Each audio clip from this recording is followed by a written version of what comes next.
हर एक इंसान तो वो है जिसको ज़िंदगी में दुनिया भर की प्रॉब्लम है और वो उस प्रॉब्लम को लेके जो है बैठा हुआ है, रो रहा है। यार ये प्रॉब्लम सारी मेरे साथ में क्यों आ रखी है?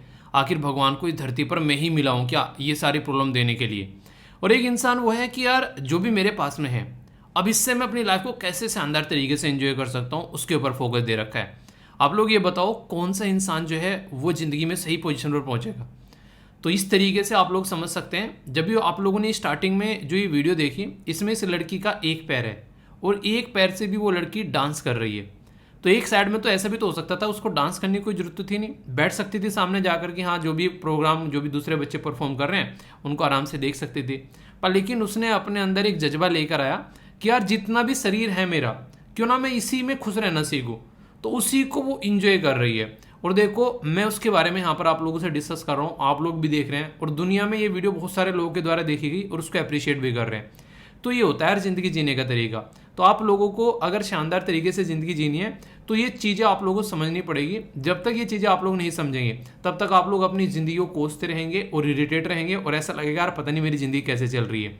तो यहाँ पर यही बात बोली गई कि मुश्किल नहीं है कुछ दुनिया में, तू जरा हिम्मत तो कर, ख्वाब बदलेंगे हकीकत में, तू जरा कोशिश तो कर।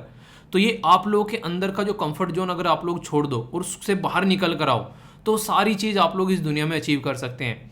जो भी चीज़ आप लोगों को आसपास में दिख रही है, मोबाइल, लैपटॉप, कुर्सी, टेबल, ये पंखा या टेलीविजन, आज की डेट में जो भी आप लोगों को दिख रहा है यहाँ पर इस धरती पर, कोई भी छोटी से छोटी और बड़ी से बड़ी चीज़, हवाई जहाज, कुतुब मीनार, या फिर आप लोग बोले आईफिल टावर, मतलब जो भी आप लोग बना रहे हैं इस धरती पर आज के डेट में, कभी ना कभी किसी न किसी के इंसान के माइंड में कोई थॉट आया होगा, उसने उसको आगे लेकर चला और उसको इम्प्लीमेंट कर दिया और आज वो चीज़ें हमारे सामने हैं।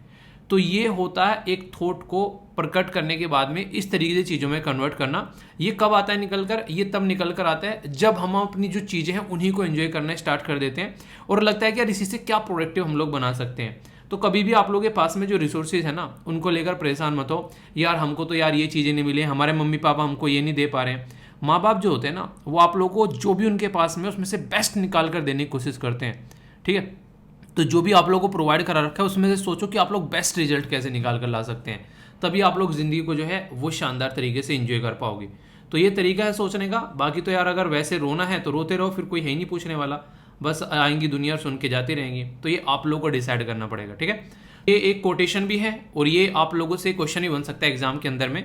बोला गया कोई भी सोसाइटी, ठीक है, कोई भी सोसाइटी चाहे किसी भी तरीके का क्यों ना हो, any society that does not succeed in the tapping into the energy and the creativity of the youth, जो भी उसके पास में है, तो वो पीछे रह जाती है। यानी कि एक तरीके से अगर वो यूथ की क्रिएटिविटी को अगर टैप नहीं कर पाती है, यानी कि उनका ढंग से रचनात्मक दोहन नहीं कर पाती है, तो पीछे रह जाती है। यानी कि यंग माइंड को साथ में लेके चलने की बात की जा रही है कोफी अन्नान साहब के द्वारा, ऐसा आप लोग यहाँ पर बोल सकते हैं। तो इसका आप लोग इस्तेमाल कर सकते हैं ऐसे के तौर पर भी, काफ़ी इंपॉर्टेंट है। और बाकी डे कैसा है आप लोगों का जरूर बताना, आप लोग अपनी लाइफ को कैसे एंजॉय कर रहे हैं और किस तरीके की चीज़ें चल रही हैं उसके बारे में जरूर बताना, क्योंकि कई सारे बच्चे ऐसे हैं जो कि एक तरीके से नहीं, वो थोड़ा सा अलग तरीके से परेशान रहते हैं। कुछ ऐसे भी देखे मैंने, कुछ कमेंट ऐसे भी आते हैं जिनको परेशानी है नहीं, परेशानी खोज लेते हैं कि हम लोगों को कैसे परेशान रहना है। अरे यार अपना टाइम टेबल बनाओ, उसको ढंग से यूटिलाइज करो, तो आप लोगों को देखने को मिलेगा आप लोगों की जो ज़िंदगी है वो सही तरीके से आप लोगों को चलती नजर आएगी। क्यों? क्योंकि वहाँ से आप लोगों को कॉन्फिडेंस निकल कर आएगा। तो जब तक आप लोग कॉन्फिडेंस में नहीं आओगे तब तक कैसे काम चलेगा, आप लोग ये बताओ। तो आप लोगों को पहले अपने आप को कॉन्फिडेंस में लाना पड़ेगा। अभी कई सारे बच्चे कह रहे हैं सर पढ़ने में मन नहीं लग रहा है, एक बच्चा लिख रहा है कि सर पता नहीं क्यों जो दिमाग है वो चिड़चिड़ा होता जा रहा है, प्रेशर में आता जा रहा है। इसका एक सोल्यूशन मैं आप लोगों को बताता हूँ। कई बार जब मैं काम करना चाहता हूँ ना, वो काम नहीं कर पाता हूँ, तो उस टाइम जो है मेरा दिमाग इरिटेट होने लगता है, कोई मेरे से बात करता है तो मुझे गुस्सा आने लगता है। तो ये हर एक इंसान के साथ में होता है। अगर आप लोग अपना शेड्यूल फॉलो करना स्टार्ट कर दोगे, जो आप लोगों को डिसाइड कर रखा है उसको आप लोग अच्छे से फॉलो करना स्टार्ट कर दोगे, तो ये चिड़चिड़ापन जो है वो आप लोग का अपने आप स्वतः ही दूर हो जाएगा। अपने काम को एडवांस तो करो, आप लोग के जीने में मतलब रंगत आ जाएगी, मैं ये बोलूँगा, ठीक है। तो ये आप लोग देखो ज़िंदगी को अच्छे से आप लोग इंजॉय कर पाओगे। पर लेकिन अगर नहीं करोगे तो फिर तो यार देखो प्रॉब्लम होनी है, ठीक है। तो ये काफ़ी इंपॉर्टेंट आर्टिकल है जो मुझे लगा आप लोगों के साथ में शेयर करना चाहिए। आज के डेट में अगर बात करें हम लोग यहाँ पर, साइरस मिस्त्री साहब की डेथ हो गई, वो पिछली साइड पे बैठे हुए थे फिर भी उनकी डेथ हो गई। रीज़न क्या बताया गया बहुत बड़ा इसका, कि उन्होंने सीट बेल्ट नहीं पहन रखी थी। अगर वो सीट बेल्ट पहन रखे होते तो यहाँ पर कुछ ऐसी कंडीशन देखने को मिलती अगर एक्सीडेंट हो जाता। तो ये बोला गया कि पीछे वाली जो सीट होती है उसके लिए भी सीट बेल्ट जो है वो मैंडेटरी बना देनी चाहिए। और जब डेटा निकालकर सामने लाया गया, इसकी वजह से दुनिया भर के लोगों की जान जा रही है। तो इसलिए इस चीज़ पर भी फोकस देना काफ़ी ज़्यादा जरूरी है। तो यहाँ पर ये बात बोली गई है रोड ट्रांसपोर्ट मिनिस्ट्री के द्वारा कि बहुत बड़ी बात है यहाँ पर, ये बल्कि नितिन गडकरी साहब के द्वारा बोला गया था कि लगभग मोटे मोटे तौर पर 26,000 लोगों की जान गई है सीट बेल्ट न पहनने की वजह से, और इसमें से 16,000 तो लोग वो हैं जो पिछली साइड में बैठे हुए थे। तो इसीलिए आप लोगों ने देखा होगा जो अगली साइड पर रहते हैं उसको तो सीट बेल्ट पहनना मैंडेटरी होता है, क्योंकि टू टू टू टू टू की आवाज आने लगती है। पर लेकिन पिछली साइड में जो बैठे होते हैं उसमें सीट बेल्ट आप लोगों ने शायद ही कभी किसी इंसान को पहने देखा होगा। अच्छा, आप लोग खुद बताइए, अगर आप लोग पिछली साइड पर बैठे हैं कि आप लोगों ने कभी सीट बेल्ट लगाई है गाड़ी में? अगर पिछली साइड में आप लोग बैठे हैं, अगली साइड में बैठे होंगे तो आप लोगों ने सीट बेल्ट लगा ली होगी। बहुत सारे तो ऐसे हैं जो कि यहाँ पर अगली साइड में भी सीट बेल्ट नहीं लगाते, कमर के पीछे से निकाल के लेकर आ जाते हैं उसको यहाँ से कमर के पीछे से और लगा देते हैं साइड में महारथी कि हाँ टू टू ना करे गाड़ी। सीट बेल्ट लगा लो यार, इसीलिए है ये सीट बेल्ट। ऐसा लगता है कि पता नहीं क्या, जैसे यमराज जो है अपने कंधे पे लिए घूम रहे हैं कि हमारा कुछ नहीं बिगाड़ेगा, हमारा दोस्त है यमराज। ऐसे नहीं हुआ करता यार, जरा सी देर में फोटो टंग जाती है। याद है एक एडवर्टीजमेंट आया करता था पुराने टाइम पे कि वो कहते थे एक तरीके से कि हेलमेट लगा ले, हेलमेट लगा ले, कि नहीं मेरा क्या बिगड़ेगा, मुझे क्या करना है हेलमेट लगा के। तो फिर दीवार पर तस्वीर टंग जाती है और कहता है कि कोई फर्क नहीं पड़ता, फिर कहता है फर्क तो पड़ता है भाई। याद है पुराने टाइम में एडवर्टीजमेंट आया करता था। तो वही चीज़ें नहीं समझोगे तो फिर दिक्कतें देखने को मिलेगी। तो अलार्म मैंडेटरी होना चाहिए, जो सीट बेल्ट होती है हर एक सीट के लिए ये बोला गया है, ताकि उनको कम से कम रिकॉल कराया जा सके। जैसे मैं कहता हूँ डेली आप लोगों का डे कैसा है, ठीक है, कैसे यूटिलाइज किया, आप लोग उसको सोचो तो सही एक बार, कल का दिन कैसे यूटिलाइज किया, आज का दिन कैसे यूटिलाइज करना चाहते हैं। तो मेरा पर्पज रहता है कि वो चीज़ आप लोगों को रिकॉल कराई जाए, और जब आप लोग रिकॉल करोगे तो काम करना स्टार्ट करोगे। तो ये सारी चीज़ें आप लोग माइंड में रखिए, ठीक है। तो जरूरी है ये चीज़ें, क्योंकि आप लोग अगर डेली अपने बारे में सोचोगे कि कल का दिन कैसे यूटिलाइज किया, तो तभी आप लोगों को पता चलेगा वो तो ज़्यादा अच्छा थी नहीं, आज का दिन अच्छे से यूटिलाइज करना है। तो आप लोगों के अंदर एनर्जी आएगी काम को करने की, और जैसे ही आप लोगों के अंदर एनर्जी आएगी आप लोग काम को प्रोडक्टिव वे में कर पाएंगे, और इससे आप लोग चीज़ों को अच्छे से लेकर चल पाएंगे, ठीक है। तो ये चीज़ याद रखना है यहाँ पर। तो इसकी वजह से यहाँ पर क्या होता है, जो पीछे बैठा हुआ इंसान है सीट बेल्ट नहीं रहती तो आगे आके पड़ता है, सर फूटता है उसका, कई जगह सर लगता है। तो सीट बेल्ट जो है उसके ऊपर काम किया जा रहा है, क्योंकि सीट बेल्ट क्या करती है, जब कोई प्रेशर पड़ता है ना तो वो एक जगह नहीं पड़ने देती, पूरी बॉडी पर उसको डिवाइड कर देती है, जिसकी वजह से यहाँ पर देखो पूरी बॉडी पर, कंधों पर, शोल्डर पर कुछ ऐसे रहता है जिसकी वजह से दिक्कत होने से बच जाती है, ठीक है। तो स्ट्रॉन्ग पार्ट पर पहुंचा देती है और लोगों की जो बेसिकली बॉडी में कम चोट लगती है। तो इसलिए आप लोगों से रिक्वेस्ट है यार, सीट बेल्ट हो गया, हेलमेट हो गया, इनका हमेशा ध्यान रखो, क्योंकि किसी को दिखाने के लिए, मतलब एक तरीके से चालान करने से बचाने के लिए नहीं है, ये आप लोगों की जिंदगी से खेलने से आप लोगों को बचाने के लिए, ठीक है। तो इसके ऊपर हमेशा ध्यान दो, ओके। तो ये था आर्टिकल। एक आर्टिकल ये थोड़ा सा मुझे इंटरेस्टिंग और थोड़ा सा डिफरेंट भी लगा यहाँ पर। अगर आप लोग बात करें आज के डेट में जलवायु, यहाँ पर किसके बारे में बात की जा रही है, ये बेसिकली सुधार के बारे में बात की जा रही है, यानी कि रिपेयर करना बोलते हैं ना यहाँ पर, ठीक है। तो रिपेरेशन के बारे में यहाँ पर बात की जा रही है। ये क्या है अभी इसके बारे में आप लोगों से बताऊंगा। पाकिस्तान के अंदर में बहुत जबरदस्त वाली बाढ़ आई, होने वाले लोकल भाषा में बोलते हैं बहुत कड़ुब्बी बाढ़ आ गई भाई, ठीक है, वो वाली बात है। तो कड़ुब्बी बाढ़ आ गई यहाँ पर, तो उसकी वजह से आसपास वाले एरिया में मतलब दुनिया भर के लोगों को अपना घर छोड़कर सड़कों पर, यहाँ पर पूरा देखो पूरी सड़क यहाँ पर भरी हुई है, इस तरीके से नज़ारे कुछ ऐसे भी निकल कर आए जिसकी वजह से कहानी खराब होगी। आप लोगों को लग रहा होगा कि कंडीशन बहुत ज़्यादा खराब होगी। सेम कंडीशन हमारे देश में बेंगलुरु के अंदर देखने को मिली। बेंगलुरु के अंदर जो बढ़िया बढ़िया जो अमीर खानदान के लोग रहने वाले सारे, मतलब जो नहीं इतनी बड़ी बड़ी कंपनी, वहां पर एक से एक जो बड़ी बड़ी कंपनी है, उनके जो एक ऐसी सोसाइटी जिसमें करोड़ों के घर थे, मतलब 40-40, 50-50 करोड़ के घर है वहां पर, ऐसी ऐसी सोसाइटी के अंदर में फर्स्ट फ्लोर तक पानी भर गया। लोग ट्रैक्टर पर अपना सामान निकालने के लिए मजबूर हो गए, क्यों? क्योंकि गाड़ियां तो डूबी गई उसके अंदर में। तो ऐसी सिचुएशन यहां पर देखने को मिली। तो ये किसकी वजह से हो रहा है, ये इसका बहुत बड़ा रीजन तो आप लोगों को ये देखने को मिलेगा। इसको जो अगर देखा जाए, जो आज के डेट में जो नाले होते हैं, खासकर जो पानी निकासी की जो व्यवस्था होती है, वो हम लोगों ने बर्बाद कर रखी है। ये मेन रीजन आप लोगों को देखने को मिलेगा। कूड़ा करकट भरा रहता है उसमें जब भी बारिश आती है। और इसी के साथ में जो फंड आता है यहाँ पर हर साल हर एक सिटी के लिए, इन सब चीज़ों को रोकने के लिए फंड आता है, उस फंड का इधर उधर इस्तेमाल कर लिया जाता है गलत तरीके से। वो सिचुएशन आप लोगों को देखने को मिलेगी। तो ये अर्बन फ्लड का जो कॉन्सेप्ट है, इसको आप लोगों को अंडरस्टैंड करना पड़ेगा अपने देश के अंदर में भी। पर लेकिन इसके साथ में अर्बन फ्लड से काम नहीं चलेगा, ओनली क्लाइमेट चेंज भी एक बहुत बड़ा मुद्दा यहाँ पर आ जाता है। तो डेवलपमेंट के साथ साथ में जब आप लोग यहाँ पर क्लाइमेट चेंज के बारे में बात करोगे, तब जाकर सोल्यूशन यहाँ पर निकलेगा। अभी यहाँ पर जो मुद्दा है, ये ऐसा मुद्दा है कि इसको कई जगह से कनेक्ट कर सकते हैं। अब पाकिस्तान क्या कह रहा है, पाकिस्तान ये कह रहा है कि जो ये बाढ़ आ रही है हमारे देश में, ये हमारी वजह से नहीं है, ये अमीर देशों की वजह से है। क्योंकि अमीर देशों ने जितने लार्ज स्केल पर कार्बन डाइऑक्साइड का एमिशन किया है आज तक, वो रेस्पॉन्सिबल है, तो उनको पैसा देना पड़ेगा।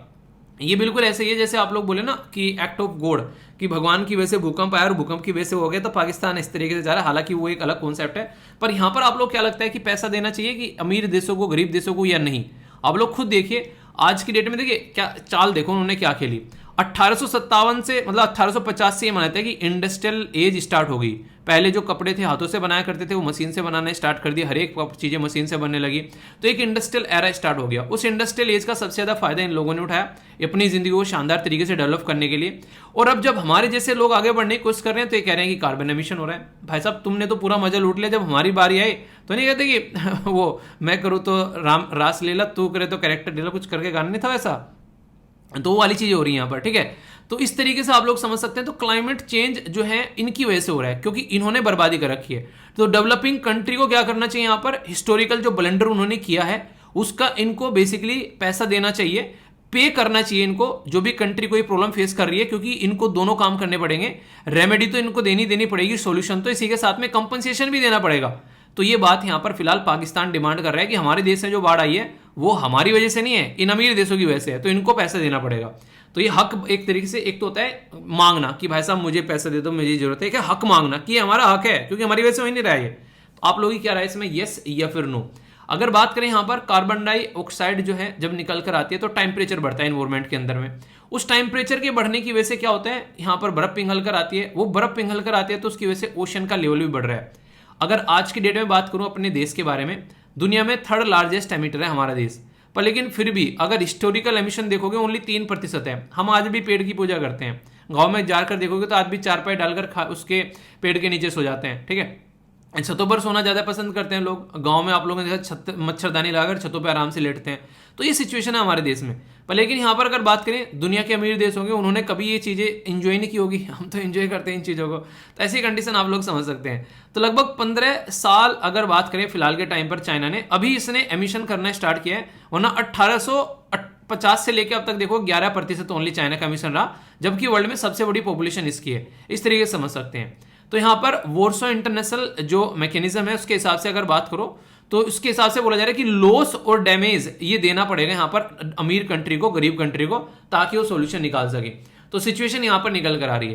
तो आप लोग क्या सहमत हैं इससे, या फिर आप लोग इस पर कोई डाउट करते हैं, आप लोग यहां पर बता सकते हैं, क्योंकि एक ऐसा मुद्दा है जिसमें बहुत सारे लोग जो हैं वो आजकल बातें कर रहे हैं, ठीक है।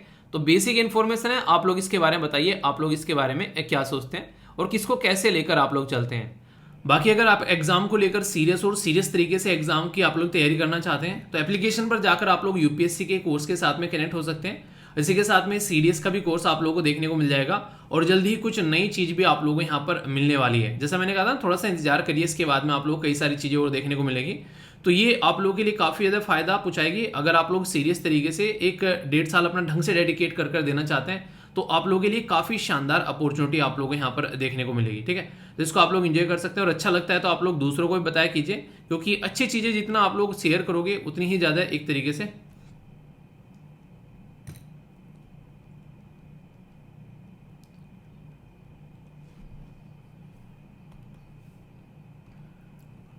दोस्तों एक शब्द है शक्ति, और ये शक्ति शब्द जो है वो आप लोगों ने कई जगह यूज होता हुआ पाया होगा। अभी मैं आप लोगों से एक और शक्ति के बारे में बात करूंगा, और ये जो शक्ति है ये मिनिस्ट्री ऑफ पावर से निकल कर आ रही है।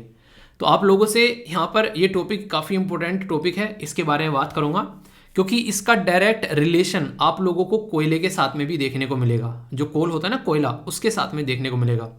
पीआईबी के द्वारा कवर किया गया, तो इसलिए और भी इंपॉर्टेंट आर्टिकल हो जाता है, क्योंकि गवर्नमेंट इस आर्टिकल को खुद कवर कर रही है, अपनी स्कीम या पॉलिसी के बारे में बता रही है। तो स्कीम और पॉलिसी एक काफी इंपॉर्टेंट टॉपिक आप लोगों का बन जाता है। रिसेंटली मिनिस्ट्री ऑफ पावर के द्वारा अनाउंस किया गया कि जो scheme for procurement of aggregate power है 4500 मेगावाट, वो यहाँ पर कॉम्पिटेटिव बेसिस में 5 ईयर फाइनेंस ऑन ऑपरेटेड के बेसिस पर यहाँ पर शक्ति पॉलिसी के तहत चीजें यहाँ पर इंप्लीमेंट की जाएगी। शक्ति पॉलिसी, अगर शक्ति की फुल फॉर्म आप लोगों को पता चल जाए तो कुछ चीजें आप लोग अंडरस्टैंड कर पाओगे। शक्ति का मतलब क्या है, scheme to harness and allocate कोयला ट्रांसपेरेंटली इन इंडिया, यानी कि कोयले को उसी इंसान को मिलना चाहिए ट्रांसपेरेंट तरीके से, जो उस इंसान जो कि उसको हैंडल कर सकता है और जो कि उसके अंदर करप्शन न करे। तो ये इस तरीके की पॉलिसी है, यानी कि एक तरीके से बोल सकते हैं कि ट्रांसपेरेंसी यहाँ पर रखनी है। यहाँ पर कोई भी एक तरीके से उल्टी सीधी हरकतें यहाँ पर नहीं करनी चाहिए, क्योंकि फिर उसका इस्तेमाल भी उतना ही गलत होता हुआ आप लोगों को यहाँ पर नजर आएगा। तो इसी से रिलेटेड यहाँ पर ये पॉलिसी है। तो सख्ती पॉलिसी के बारे में पूछा जाए तो याद रखिएगा, इसमें जो की फीचर है इस स्कीम के तहत में यहाँ पर ये फोकस किया जा रहा है कि जो सप्लाई की जाएगी वो 4500 मेगावाट के लिए बिड यानी कि बोली लगाने की बात की जा रही है, और सख्ती पॉलिसी के तहत यहाँ पर ये बोली लगाई जाएगी। और यहाँ पर ये सारी चीज़ें जो हैं सप्लाई इलेक्ट्रिसिटी जो है वो स्टार्ट की जाएगी अप्रैल 2023 तक का, यानी कि आज के हिसाब से अगर हम लोग चलेंगे तो अप्रैल 2023 तक का यहाँ पर ये सारी चीज़ें इंप्लीमेंट की जाएंगी। मिनिस्ट्री ऑफ कोयले के द्वारा यहाँ पर रिक्वेस्ट किया गया है एलोकेट करने के लिए 27 के करीब जो एमटीपी के हैं। अगर आप लोग इसको जाकर सर्च करोगे तो कोई भी टर्म ऐसी होती है ना, मान लो मैंने आप लोगों को बताई नहीं है, ठीक है, जैसे एमटीपीए हो गया, तो अगर आप लोग एक बार को जाकर इसको सर्च करोगे तो आप लोगों को थोड़ा सा और कई सारी एक्स्ट्रा इन्फॉर्मेशन आप लोगों को जानने को मिल जाएगी। पर लेकिन ये ऐसे शब्द एक जगह यूज थोड़ी ना हो रहे हैं, हर जगह यूज होते हुए नजर आएंगे। तो बेसिक मतलब क्या है इसका, मेट्रिक टन पर एनम, ठीक है। तो यानी कि वेट की एक तरीके से आप लोग मेजरमेंट इसको बोल सकते हो। तो मेट्रिक टन पर एनम यानी कि हर साल 27 मेट्रिक टन पर एनम के लिए रिक्वेस्ट की जा रही है कि एलोकेट किया जाएगा। तो इसके बेस पर यहाँ पर एक्सपेक्ट किया जा रहा है कि जो स्टेट है यहाँ पर जो कि आज की डेट में कोयले की वजह से पावर शॉर्टेज फेस कर रहे हैं, क्योंकि हमारे देश में काफ़ी लार्ज स्केल पर जो इलेक्ट्रिसिटी है वो कोयले से बनाई जाती है। तो अगर पता चला कि कोयले की खान जो है खदान उसमें पानी भर गया काफ़ी लार्ज स्केल में, पता चला जहां कोयले की खदान है वहां पर लोग जो है उन्होंने प्रोटेस्ट कर दिया, काम ही नहीं कर रहे हैं, पता चला लॉकडाउन की वजह से कहीं पर कोयला फंसा पड़ा है, वो बिजली के जो पावर प्लांट है वहां तक आ ही नहीं रहा है, तो इसकी वजह से इलेक्ट्रिसिटी का जो जनरेशन है वो कम हो जाएगा। और जैसे इलेक्ट्रिसिटी का जनरेशन कम होगा उस एरिया में हाहाकार मचेगी। सोचो गर्मी की कड़कती धूप में यहाँ पर अगर बात करें उस टाइम पर जो एक बहुत ही तकड़े वाली गर्मी पड़ रही है, लोगों के घर से बिजली एकदम गायब हो जाए और कईयों घंटों तक न आए तो कैसा लगेगा। लोग जो है भाई साहब चीज़ों को उखाड़ उखाड़ कर फेंक देंगे। तो ये सिचुएशन आप लोग यहाँ पर समझ सकते हैं। तो ऐसी कोई सिचुएशन न देखे और सारी चीज़ें जो हैं वो ट्रांसपेरेंट मैनर में चलती रहे, इसी के लिए यहाँ पर ये सख्ती पॉलिसी लेकर आई गई है मिनिस्ट्री ऑफ पावर के द्वारा 2017 में, ताकि चीज़ों को सिस्टमेटिक वे में इंप्लीमेंट किया जा सके। मतलब यह है कि कोयले को पावर सप्लाई के साथ में लिंक किया जा रहा है, उसका ये एग्रीमेंट आप लोग, ये ऑक्शन यहाँ पर आप लोगों को देखने को मिलता है। तो सबसे पहली बात तो क्या है, जितने भी थर्मल पावर प्लांट हैं, याद रखिएगा कोयले से जो बिजली बनाई जाती है उसको हम लोग थर्मल पावर प्लांट बेसिकली बोलते हैं। थर्मल इलेक्ट्रिसिटी या थर्मल सिस्टम आप लोग बोल सकते हैं जिसके थ्रू बनाते हैं, या फिर आप लोग थर्मल एनर्जी बोल सकते हैं। डायरेक्ट क्वेश्चन पूछ लिया जाए आप लोगों से कि what is the electricity generated with the help of कोयला इज कॉल्ड, यानी कि उसको क्या बोलते हैं हम लोग, ठीक है। यानी कि कोयले के बनाई गई बिजली को क्या बोलते हैं हम लोग, सोलर पावर बोलते हैं, ठीक है, जियो थर्मल बोलते हैं, या थर्मल बोलते हैं, या कोयला पावर बोलते हैं, तो उसको आप लोग थर्मल पावर बोलेंगे, ठीक है। तो कोयले से बनाई गई जो पावर है उसको थर्मल पावर बोलते हैं। तो थर्मल पावर प्लांट के थ्रू यहाँ पर ये बनाया जाता है। ये काफ़ी इंपॉर्टेंट है जो कि आप लोग यहाँ पर याद रख सकते हैं, ठीक है। काफ़ी ज़्यादा फायदा इससे देखने को मिलेगा खासकर इलेक्ट्रिसिटी के फील्ड में। और एक एरिया में नहीं, जब ऐसा कुछ करेंगे तो ढांचागत विकास भी होगा और बैंकों को काफ़ी पॉजिटिव चीज़ देखने को मिलेगी। आप लोग बोलोगे कोयले का बैंक से क्या रिलेशन, बहुत बड़ा रिलेशन है भाई साहब। दुनिया भर के लोन ले रखे हैं इन कंपनीज ने जो बिजली बनाने वाली हैं, और बैंक का पैसा ये पे नहीं कर पाते हैं, इसकी वजह से बैंक की खस्ता हालत होती हुई यहाँ पर नजर आती है। तो उनके ऊपर जो बर्डन है वो भी कम पड़ता हुआ नजर आएगा अगर यहाँ पर हम लोग ये एरिया ढंग से अपना आगे लेकर चल पाएंगे। तो डिपेंडेंसी जो इंपोर्ट के कोयले पर है, बाहर से जो विदेशों से कोयला खरीद कर लेकर आते हैं, वो भी खत्म होगा, और डोमेस्टिक यानी कि देश के अंदर में जो कोयला है वो हम लोग और इफेक्टिवली यूटिलाइज कर पाएंगे। इसका कहने का मतलब यहाँ पर यह कि और पॉजिटिव साइड में हम लोग आगे बढ़ पाएंगे। तो कोयले का एक अच्छा इस्तेमाल हम लोग यहाँ पर बोल सकते हैं इसको, है कि नहीं। आप लोग की क्या राय है इसके बारे में, आप लोग इसको क्या सोचते हैं। तो ये काफ़ी पॉजिटिव है जो कि आप लोग यहाँ पर देखना पड़ेगा। तो सख्ती पॉलिसी के बारे में कोई पूछे डायरेक्ट तो ये बेसिक चीज़ है आप लोगों के सामने जो कि आप लोगों को पता होना चाहिए। सख्ती पॉलिसी के बारे में डायरेक्ट क्वेश्चन बने, वैसे यहाँ से आंसर राइटिंग में आए तो आप लोग इसको लिख सकते हो, वैसे डायरेक्ट ऑब्जेक्टिव टाइप क्वेश्चन बन सकता है। बोला जा रहा है कि यहाँ पर कि जो सख्ती पॉलिसी है उसके बारे में कौन सी स्टेटमेंट जो है वो करेक्ट है, ये आप लोगों को बतानी है। तो यहाँ इनकरेक्ट है, सॉरी, ठीक है, कौन सी स्टेटमेंट इनकरेक्ट है। एम है यहाँ पर इंश्योर करने के लिए availability of coal to the all thermal power plant in India. दूसरा बोला गया है यहाँ पर इसकी हेल्प से, यहाँ पर सपोज टू बी बेनिफिट, जो एक तरीके से बेनिफिट इसका होने वाला है for infrastructure note the public sector bank, ये बोला गया है। तीसरा बोला गया एम की रिड्यूस करने के लिए डिपेंडेंसी ऑन इंपोर्ट कोयल और प्रमोट करने के लिए डोमेस्टिक इंडस्ट्री। तो सही आंसर यहाँ पर क्या है अगर आप लोगों के हिसाब से यहाँ पर बात करूँ? सबसे पहले तो आप लोगों को यहाँ पर यही आप लोग देखते हैं क्या बोला, इनकरेक्ट बोला गया यहाँ पर। और इनकरेक्ट में कौन सी है? ये स्टेटमेंट डायरेक्ट मैंने बोला ना बैंकों को भी फायदा होगा, तो यहाँ पर आंसर इसका ए हो गया। तो ये स्टेटमेंट जो है पब्लिक सेक्टर बैंक को फायदा पहुंचाने की बात मैंने डिटेल में की आप लोगों से।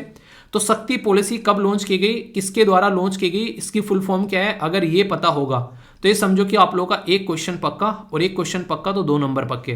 तो ऐसे चीज़ों को तैयार करना है ताकि एग्जामिनेशन हॉल में बैठकर आप लोग कंफर्टेबल फील कर सको, ना कि ये लगे कि यार ये क्या हो गया, अनकंफर्टेबल आप लोगों को लगे। तो ऐसा नहीं होना चाहिए, ठीक है। तो ये है पर्टिकुलर बेसिकली इन्फॉर्मेशन, छोटा सा टॉपिक है पर लेकिन इंपॉर्टेंट भी है और इंटरेस्टिंग भी है। कोई डाउट हो तो बताना, ओके। दोस्तों जब हमारे देश में नीति आयोग के द्वारा कुछ बोला जाता है तो इसका मतलब यह है कि एक थिंक टैंक यानी कि शांति में बैठकर सोच समझकर किसी एक पर्टिकुलर ग्रुप के द्वारा कुछ बोला गया है, और नीति आयोग बनाया भी इसीलिए गया था। जब 2015 में प्लानिंग कमीशन को रिप्लेस किया गया तो नीति आयोग बनाया गया, ठीक है। तो प्लानिंग कमीशन को रिप्लेस कर नीति आयोग बनाया गया था। ये क्वेश्चन यूपीएससी आप लोगों से पूछ चुकी है, ऐसे ऐसे छोटे छोटे क्वेश्चन भी आप लोगों से पूछे जाते हैं।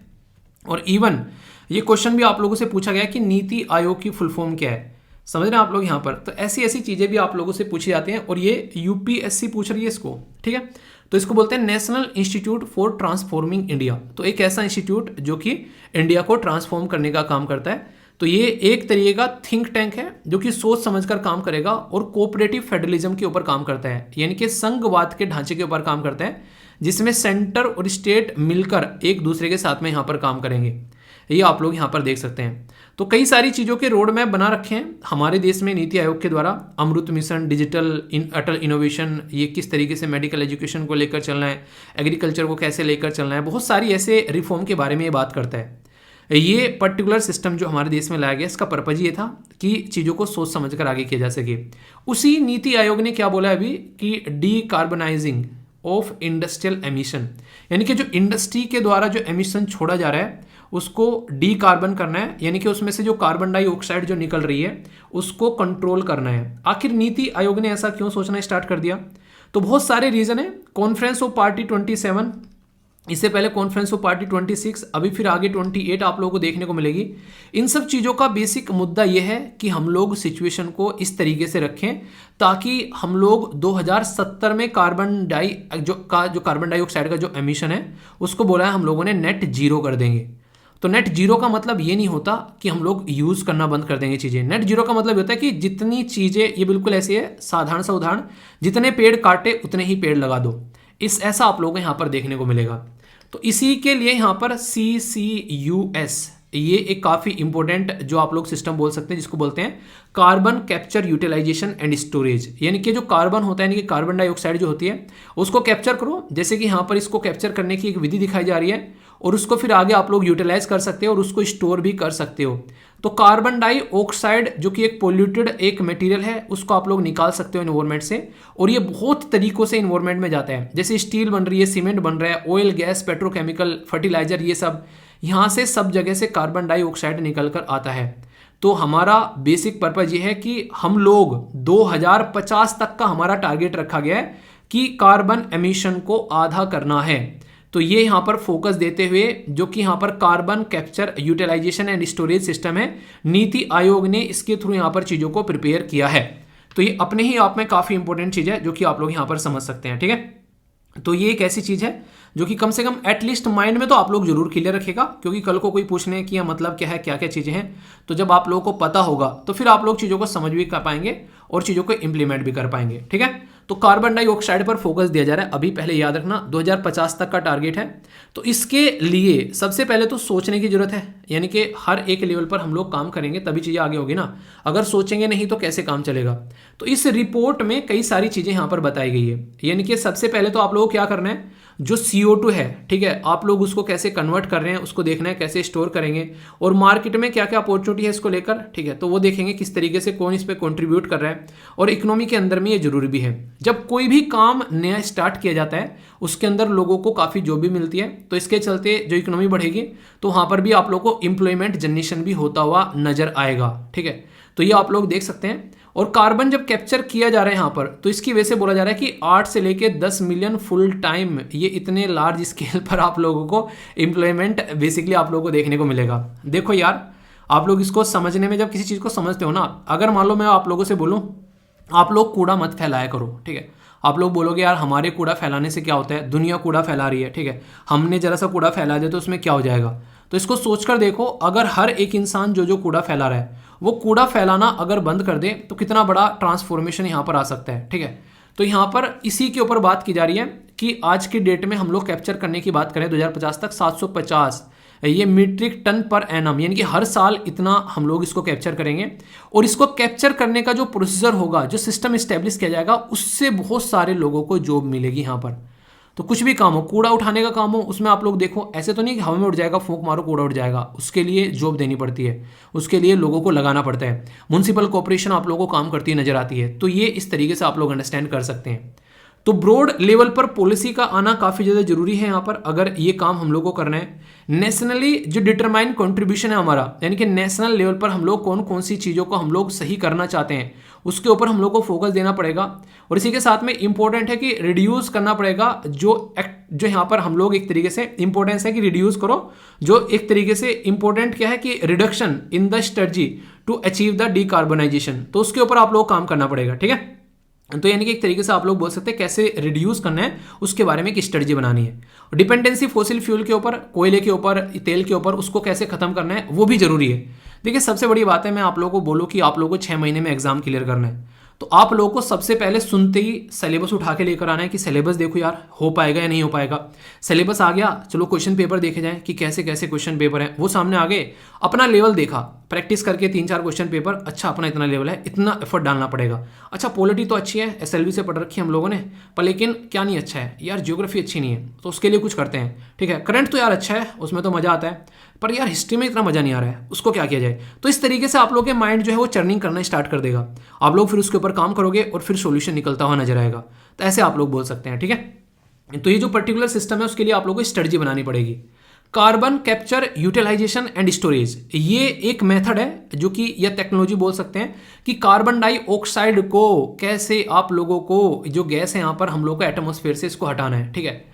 तो यहाँ पर CO2 जो कैप्चर किया जाता है यहाँ पर इस पर्टिकुलर टेक्नोलॉजी के थ्रू, वो कन्वर्ट किया जाता है एक फ्यूल रेफ्रिजरेंट के तौर पर, ठीक है। तो ये एक तरीके से याद रखिएगा इसको, एक तरीके से यहाँ से क्वेश्चन ही बन सकते हैं आप लोगों से। और एक ऐसा मटेरियल बनाया जाता है, इसको इस्तेमाल किया जा सकता है आगे चलकर, और कंसीडर किया जाता है कि काफ़ी हेल्प करेगा कंट्रीज़ को जो अपना एमिशन कम करने वाली है 2030 तक का आधा, और नेट जीरो 2050 तक का, तो उनके लिए भी सजेशन है। USA का टारगेट है कि नेट जीरो 2050 तक करेंगे, चाइना का टारगेट है 2060 तक करेंगे, और इंडिया का टारगेट कब तक है ये आप लोग बताइए।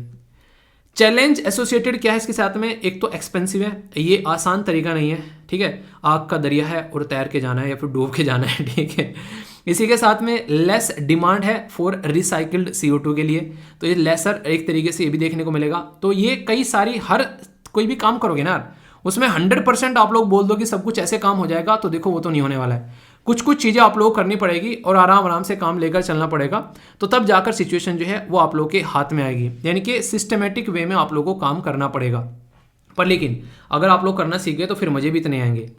इसके एप्लीकेशन अगर CCUS के आप लोग बोलो, तो सबसे पहले तो आप लोग ये देखो कि क्लाइमेट चेंज में कितना बड़ा रोल प्ले करेंगे। सबका टारगेट ये है कि कार्बन डाइऑक्साइड को पकड़ लो, वैसा पकड़ लो, घेर लो, ये रहता है कार्बन डाइऑक्साइड के पीछे।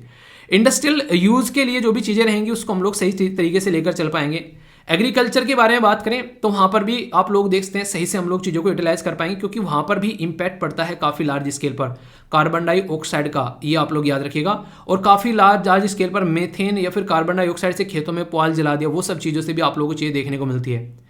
यहाँ पर इनहेंस होगी ऑयल रिकवरी, तो ये भी एक सिस्टमेटिक वे में आप लोगों को चीज़ें होती हुई नजर आएंगी।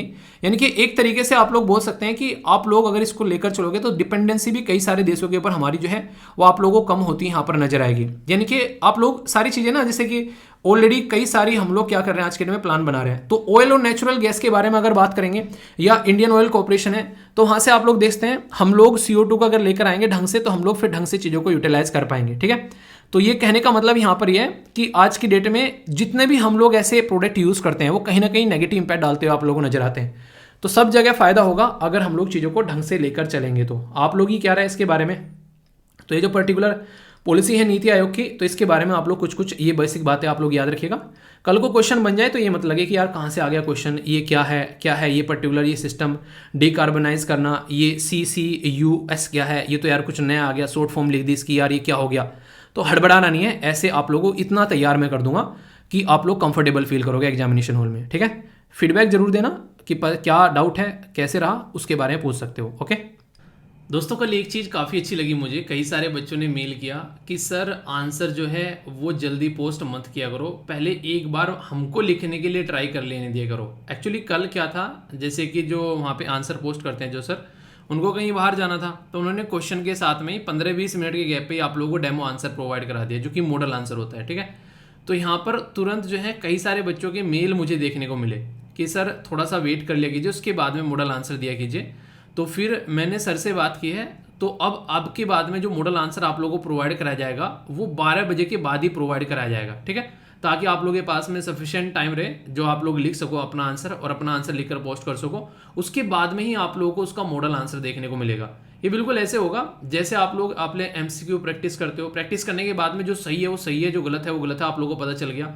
उसके बाद में जब आप लोग के सामने आंसर की आती है तो आप लोग को पता रहता है कि अपना पेपर को कैसे आप लोग को एनालिसिस करना है। तो इससे आप लोग एक सही डायरेक्शन में अपने आप को लेकर चल पाते हो। ठीक है, यानी कि अगर खुद से पहले नहीं लिखोगे तो फिर आप लोगों को देखने को मिलेगा कि हाँ जो मिला है उसी को देख के लिख दिया। ये उनके लिए तो सही है जिन्होंने कभी आंसर नहीं लिखा है, पर जो ऑलरेडी लिख कर थोड़ा सा अपना हाथ जमा चुके हैं उनके लिए थोड़ा सा ये दुखदायी होता है। ठीक है, तो आप लोग ट्राई करो, खासकर जब तक आंसर नहीं आता है, तब तक मॉडल आंसर नहीं आता है, तब तक आप लोग खुद से एक बार ट्राई करो ताकि चीज़ों को आप लोग अच्छे से कवर कर सको। ठीक है, और सर से मैं बोलूँगा कि एक तरीके से कि जो भी कोशिश है एक तरीके से कोशिश की जाए कि 12 बजे के बाद या फिर 1-1:30 बजे के बाद ही आप लोगों के पास में वो आंसर आए, या फिर शाम को भी डाला जा सकता है, ताकि पूरे दिन आप लोग अच्छे से जिसको लिख के प्रैक्टिस करना है अपने प्रैक्टिस कर लो, शाम को फिर मॉडल आंसर देख लो एक बार, तो उसमें आप लोग अच्छे से अपने आप को एक सही डायरेक्शन देकर चल पाओगे। ठीक है, इसके बारे में बताना क्या आप लोग चाहते हो, किस तरीके से इसको फॉलो किया जाना चाहिए। ठीक है, बाकी अगर आप लोग भी इसका पार्ट बनना चाहते हैं तो बड़ा ही आसान सा प्रोसीजर है, या तो एप्लीकेशन के थ्रू जा सकते हैं आप लोग, या फिर इसको स्कैन कर कर अपना जो ये पर्टिकुलर स्क्रीनशॉट है वो पेमेंट का आप लोगों को इस नंबर पर भेज देना और वेट कर लेना थोड़ा सा। 24 घंटे के अंदर अंदर आप लोगों को पूरा प्रोसीजर जो है वो शेयर कर दिया जाएगा। आसानी से आप लोग इस पर्टिकुलर जो ग्रुप का पार्ट बन सकते हैं। ठीक है, सीरियस ग्रुप है तो आप लोग भी ज्वाइन करते ही सीरियस रहिएगा थोड़ा सा, ताकि लगे कि हाँ एस्पायरेंट्स है, क्योंकि कुछ ऐसे कैंडिडेट थे जिनको रिसेंटली अभी ब्लॉक किया गया है। 1-2 आ जाते हैं मछली जो होती है गंदी तालाब को गंदा करने के लिए, तो उनको निकाल के फेंक दिया गया। तो ये आप लोग यहाँ पर ये मत सोचिएगा कि यहाँ पर निकाल के नहीं फेंका जाएगा अगर बदतमीजी काटी जाएगी, तो इसलिए सीरियस हो वही यहाँ पर आकर कनेक्ट करना। ठीक है दोस्तों, ये एक ऐसा टॉपिक है जो कई बार टाइम टू टाइम आप लोगों को न्यूज़ में देखने को मिलता है, और यहाँ पर जब भी हम लोग बात करेंगे तो एक ऑर्गेनाइजेशन न्यूज़ में आएगी जिसको बोलते हैं SEBI, security and exchange board of India. Security and exchange board of India, इसका नाम सुनकर ही आप लोगों को ये याद आता है कि हमारे देश में जो भी स्टॉक मार्केट है उसको रेगुलेट करने का काम करती है। ये एक रेगुलेटरी बॉडी है। रेगुलेटरी बॉडी मतलब जो भी काम धंधा चल रहा है किसी पर्टिकुलर एरिया के अंदर में, उसको ऊपर से देखना कि कोई गड़बड़ तो नहीं कर रहा है। पर लेकिन आप लोगों को पता है कि बदतमीज लोग जो हैं वो बदतमीजी की पराकाष्ठा पार करते रहते हैं और गड़बड़ी करते रहते हैं, तो उन्हीं के ऊपर नज़र रखने के लिए बॉडी रहती है, पर फिर भी गड़बड़ी चलती रहती है। ऐसी ही एक गड़बड़ी है इनसाइडर ट्रेडिंग। नाम से आप लोग समझ सकते हैं कि कुछ अंदर की बात जो है उसका फ़ायदा उठाया जा रहा है। मतलब के लिए थोड़ा सा उदाहरण देकर मैं आप लोगों को समझाता हूँ। अगर आज की डेट में आप लोगों को पता है कि एक पर्टिकुलर आप लोग मिनिस्ट्री के अंडर में हो, ये आप लोग नहीं मतलब आप लोगों को कोई जानने वाला कोई डिपार्टमेंट के अंदर में है, किसके अंदर, रोड ट्रांसपोर्ट एंड हाईवे, यानी कि रोड ट्रांसपोर्ट एंड हाईवे जो एक तरीके से हमारे देश के अंदर में जो मिनिस्ट्री है उसमें आप लोगों का कोई जानने वाला आदमी है। वो जानने वाले आदमी ने ये बता लगा के आप लोगों को बताया कि इस पर्टिकुलर एरिया में एक हाईवे निकलने वाला है आज से लगभग 7 या 8 महीने बाद, उसके लिए गवर्नमेंट जो है वो प्लानिंग कर रही है। जैसे ही यहाँ पर ये बात आप लोगों को पता चली, जब तक मार्केट में बात नहीं आई है, अब तक ना किसी न्यूज़पेपर में आई ना गवर्नमेंट ने पब्लिक किया, पर आप लोगों को पता चल गई, आप लोगों ने उस हाईवे के आसपास में कई बीघे ज़मीन जो है वो लेकर डाल दी। उस टाइम पर इस ज़मीन का भाव जो है वो ऐसा ही होगा 5, 7, 8, 10 एक तरीके से लाख रुपए बीघा इस पर्टिकुलर एरिया में मान लीजिए। पर लेकिन जैसे ही हाईवे पास हो गया तुरंत इसका भाव जो है वो ट्रिपल टाइम या 4 गुना हो गया। तो यानी कि जो लोग पैसे को डबल करने में 10-10 साल 20-20 साल लगाते हैं, आप लोगों ने वो 8-10 महीने में पैसा जो है वो डबल कर डाला। क्या हुआ ये हो गया कि अंदर की बात आप लोगों को पता चली और आप लोगों ने इन्वेस्ट कर डाला और इसकी वजह से आप लोगों की लाइफ हो गई झींगा लाला। हुआ कि नहीं हुआ? ये होती है इनसाइडर जो बात उसका पता करना और इसकी वजह से कई सारी दिक्कतें देखने को मिलती है। चलिए यहाँ तो ये उदाहरण आप लोगों का सेट बैठ गया। अब हम लोग बात करेंगे किसके बारे में, सेबी के द्वारा ऐसा स्टेप क्यों उठाया गया और यहाँ पर क्या दिक्कतें होती है।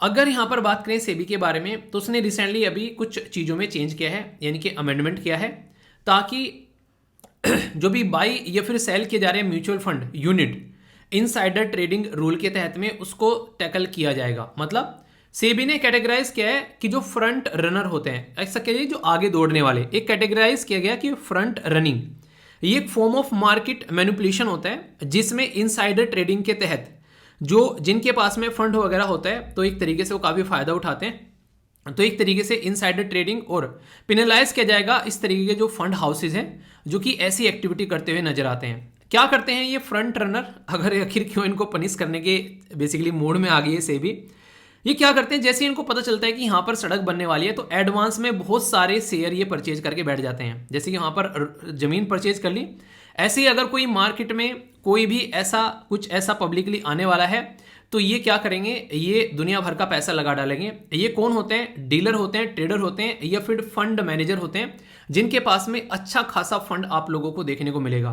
तो इनसाइडर ट्रेडिंग जो है वो एक प्रैक्टिस होती है जिसमें परचेजिंग या फिर सेलिंग की जाती है पब्लिकली ट्रेडेड कंपनी की, जब तक कि पब्लिक में इंफॉर्मेशन नहीं आई उससे पहले यहां पर दांव मार के निकल जाते हैं। तो इसकी वजह से जो जेन्युइन लोग बैठे हुए हैं जिनको ऑलरेडी इसके बारे में वेट कर रहे हैं कि ऐसा कुछ होगा यार, हमारा भी कुछ फायदा होगा, हम भी कुछ खरीदेंगे, हम भी कुछ इन्वेस्ट करेंगे, जब तक मार्केट में चीजें आती है तब तक काफी कुछ चीजें खत्म हो चुकी होती हैं और जो बची हुई होती हैं उनका प्राइस जो होता है वो काफी ज्यादा बढ़ जाता है क्योंकि चाहने वाले ज्यादा हो गए और माल जो है वो है मार्केट में कम। इसकी वजह से काफ़ी एक तरीके से शॉर्ट टाइम के लिए एक बूम टाइप का आप लोगों को देखने को मिलता है। पर लेकिन जैसे ही जो खरीद के बैठे हैं वो अपना माल मार्केट में उतारने स्टार्ट करेंगे तुरंत जो है फिर प्राइस नीचे भी जाता हुआ नजर आएगा। तो इसलिए कई सारी यहाँ पर उल्टी सीधी हरकतें होती हैं। आप लोग ऐसे बोल सकते हैं जैसे नहीं, कई बार आप लोगों ने सुना होगा कि किसी एरिया में प्याज का भाव काफ़ी ज़्यादा बढ़ गया। जो प्याज होते हैं जिसको गंठे बोलते हैं, ठीक है, तो प्याज को मतलब गंठे बोलते हैं हमारी साइड में लोकल भाषा में।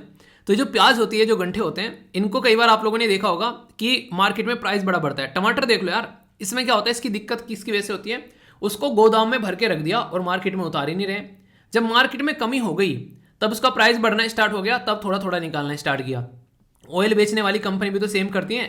वो सारी मिलकर उन्होंने एक ओपेक ग्रुप बना रखा है, organisation of petroleum export country. तो ये जो ओपेक ग्रुप है ये इसी काम को करते हैं कि जब मार्केट में तेल का भाव इनको बढ़ाना होता है तो मार्केट में प्रोडक्ट की कमी कर देते हैं, यानी कि तेल प्रोड्यूस करना कम कर देते हैं। जैसे इनको लगता है कि हाँ ये भाव अच्छा है, फिर से प्रोडक्शन स्टार्ट कर देते हैं और उसको मेंटेन रखने की कोशिश करते हैं। तो ये ऐसी प्रैक्टिस आप लोगों को नॉर्मली देखने को मिलती है। तो आई होप कि कॉन्सेप्ट की क्लैरिटी आप लोगों के माइंड में बिल्कुल हो गई होगी, और कोई डाउट हो तो बताना। और ये ऐसे ऐसे कॉन्सेप्ट हैं जो कि कई बार कईयों को समझ में नहीं आते हैं, पर लेकिन एक बार आप लोगों को बेसिक चीज़ समझ में आ गई तो फिर तो कोई मतलब टेंशन ही नहीं है, फिर तो मजे हैं जिंदगी के, है कि नहीं। खुश रहा करो, चीज़ें पढ़ते रहा करो, सीखते रहा करो, ठीक है, क्योंकि ज़िंदगी में नए चैलेंज लेने से नहीं डरना है। डरोगे तो फिर आप लोगों को दिक्कतें नजर आएंगी हर जगह। तो इसलिए हैप्पी रहना सीखो यार, खुश रहोगे तो उस काम को करने में मजा आएगा और आप लोगों की प्रोडक्टिविटी बढ़ेगी। ओके, अच्छा, ये आर्टिकल स्टार्ट करने से पहले एक क्वेश्चन मैं आप लोगों से पूछना चाहूँगा। क्या आप लोगों ने कभी आसपास में देखा है किसी ऐसे इंसान को जिसको सांप ने काट लिया हो, या किसी ऐसे इंसान की डेथ हो गई हो सांप के काटने की वजह से? आसपास में कभी आप लोगों ने कोई ना कोई न्यूज़ जो है वो ज़रूर सुनी होगी कि फलाने का इंसान जो था वो खेतों में था, वहाँ पर सांप ने काट लिया, किसी के घर में सांप निकल गया। तो ऐसी हमारी कंट्री में बड़ी नॉर्मली ऐसी न्यूज़ आप लोगों को देखने को मिल जाती है। और ख़ासकर पहले तो एक तरीके से नहीं, ऐसे जैसे मैं अपनी बताऊँ, जैसे हम लोग पहले गाँव के अंदर रहा करते थे, पर फिर हमने एक ज़मीन खरीदी गाँव के बाहर, और फिर गांव के बाहर थोड़ा जाकर रहने लगे। आसपास में पहले खेत हुआ करते थे, तो कई बार जो है वो सांप निकल कर आ जाया करते थे। पर लेकिन अब तो जो है दूर दूर तक यहाँ पर घर बन चुके हैं आसपास में। वो लग रहा है कि फिर से जो है काफ़ी, मतलब काफ़ी तो नहीं, पर हाँ हम लोग जो है फिर से लगभग 100 मीटर अंदर आ चुके हैं। तो जब आप लोग बाहर जाते हो, खासकर जब इसी जगह घर बनाते हो बाहर जाकर, तो उस टाइम पर कई सारे ऐसे इश्यूज निकल कर आते हैं।